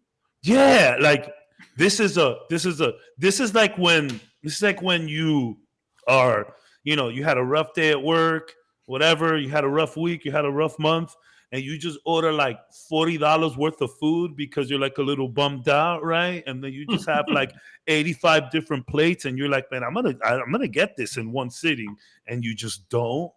Like I just like, this is a lot. This is more than anything. We have so many cameos, and the scary part is the reshoots. They just don't always slide in perfectly. There is a lot of reshoots that people can tell these are reshoots. Like we might know because of what we've seen in Spider-Man, what we were supposed to know for Doctor Strange 2 originally, we might know these reshoots and see things. So, I mean, I fully trust the MCU and I give them the wheel, but damn. Question. Is there any way we can fit Ghost Rider in this movie? Yes, but it's unnecessary. That's what I'm saying. Leave it for more Marvel Knights type of situation. Maybe he links up with Blade and Zemo. You're looking if whenever they come out with Blade, you're looking at him introducing anybody that's a darker character. Like the consensus right now is that that the Punisher is going to show up in Echo. Right? Okay. Sure. Yes. That's the consensus, right? So okay, wait. We got a question. Hold on. We got a question from Amy Chibi. Nice name. I like that. Yeah. She has a multiverse question. Well, I thought you were gonna add it. I thought you were gonna ask it with the second thing that you posted. So my bad. Yeah. But this one show can answer. Yeah. Yeah. But yeah, Amy, ask your question and we'll answer. Buffer. Okay. What if the glowing figure is neither Superior Iron Man nor Captain Marvel, as the rumor says, but instead is Blue Marvel? Well, shit. Yeah. Captain Marvel. That would be awesome. That would be incredible. That would be incredible. Amy, that is a fantastic point. And I would love Marvel because he's OP. It's out of control. It's out of control. You brought him up the other day, Cap. A couple episodes back, you brought him up. Tell show who Blue Marvel is? Go ahead, Cap. Tell him who. That's a very good point. Thank you. That's a great point, Amy. Thank you for coming through, Amy, by the way. That's amazing. Oh, yeah. We do this every Tuesday, Amy. So whenever you want to talk comics, we're here. Every Tuesday at 9 p.m. Eastern. Oh shit! Then it's 12. Blue So Marvel I guess this will be the closing statement. It's 12, to the show. Yeah. Cap. What am I doing? Explain the show who Blue Marvel is, explain because So real quick. So Blue Marvel is Black Panther is the first comic book character of African American descent that Marvel has. But then they retconned it to Blue Marvel, who was he was a superhero on the level of Superman who wore a full bodysuit. Yeah. So nobody could tell what he was. And then during a fight, he what do you call it? The mask got ripped and you saw that it was a black man. And JFK told him they were talking, he was supposed to get the Medal of Honor or some shit, and they was like, yo, I don't think the world is ready for this. And he literally just said, I think you're right, and disappeared. Just bam. Yeah, that's how Marvel explained his absence. He just disappeared. Damn, it's funny because I thought you said it. You said this a while ago. I forget what podcast it was, but I remember you said. Yeah. Then he came back, and he started his own group called the Ultimates, which is like the strongest characters that Marvel has. And you said that this girl almost killed him? Yo, America Chavez went ham, and she almost single-handedly beat the entire fucking group. Shit. I can't wait to see what she got going on. America Chavez is hype. That's hype. We're gonna get, I think, the newer version of America Chavez. So for 100%. Yes, the remake one that came out to be a little bit more like edgy and 100%. 100%. Okay. Hey, thanks for the follow, Amy. Appreciate that. Amy, thanks for the follow. Yo, thanks for coming through. Thanks for the great theories. We here on Tuesday doing this comic book shit every Tuesday, 9 p.m. Eastern. Come through. Please tell us crazy theories. We love the crazy theories here. And we always love questions. And Blue Marvel, that is insane, bro. Like, what? Okay. Not many people bring up Blue Marvel, and out of everything that I've read and seen, I have not seen a theory like that. And I honestly would like that to happen more than anything, just because Amy came through and said it. No, seriously. For real. That's dope. I'll let you guys know what we're gonna talk about next week, because off the top of my head, I have no idea yet, but it's gonna be something epic, like always. Wait, do we have the guests coming on? Yes. We have him coming on next week. We have a guest. Yes, we do. He also wrote a comic. So he draws he draws and makes comics for wrestlers. Oh my god! So he has like his latest artwork is a comic for Sabu. Yes, and he has like those like wrestlers like that and all that. So yeah, he's gonna be on. I gotta fucking find him on Instagram. I forgot his name. But, damn. So wait, is he gonna be on the comic podcast? Or is he gonna be on the wrestling podcast? He's gonna be on he should be on the wrestling. No. He's gonna be on the comic because he's doing comics, and we talk about wrestling comics. I know everybody loves that shit. True. Let me give you a little preview of what. I actually don't know about DX and Crop. And, chops I mean, I do.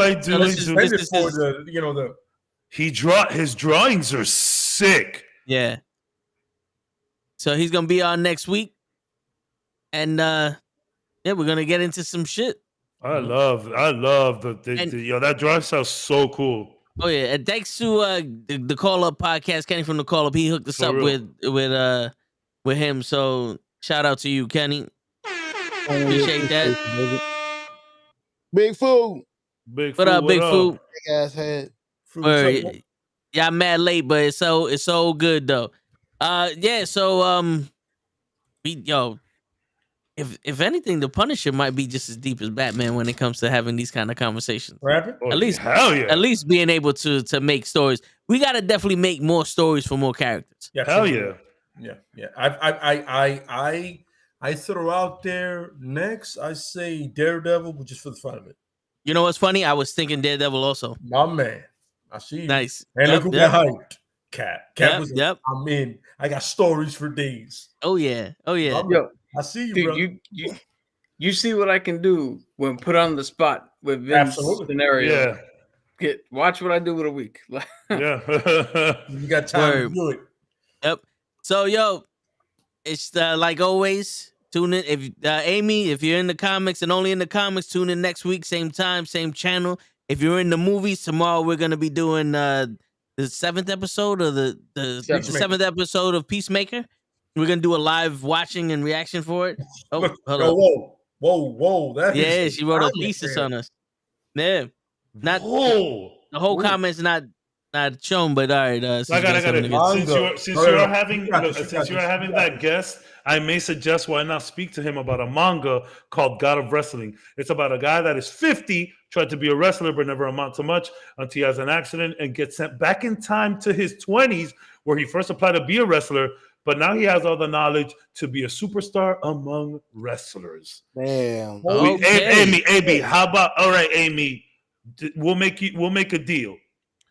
You come to the podcast next week and you ask him personally, and Absolutely. hopefully he knows, so you guys can have a good conversation.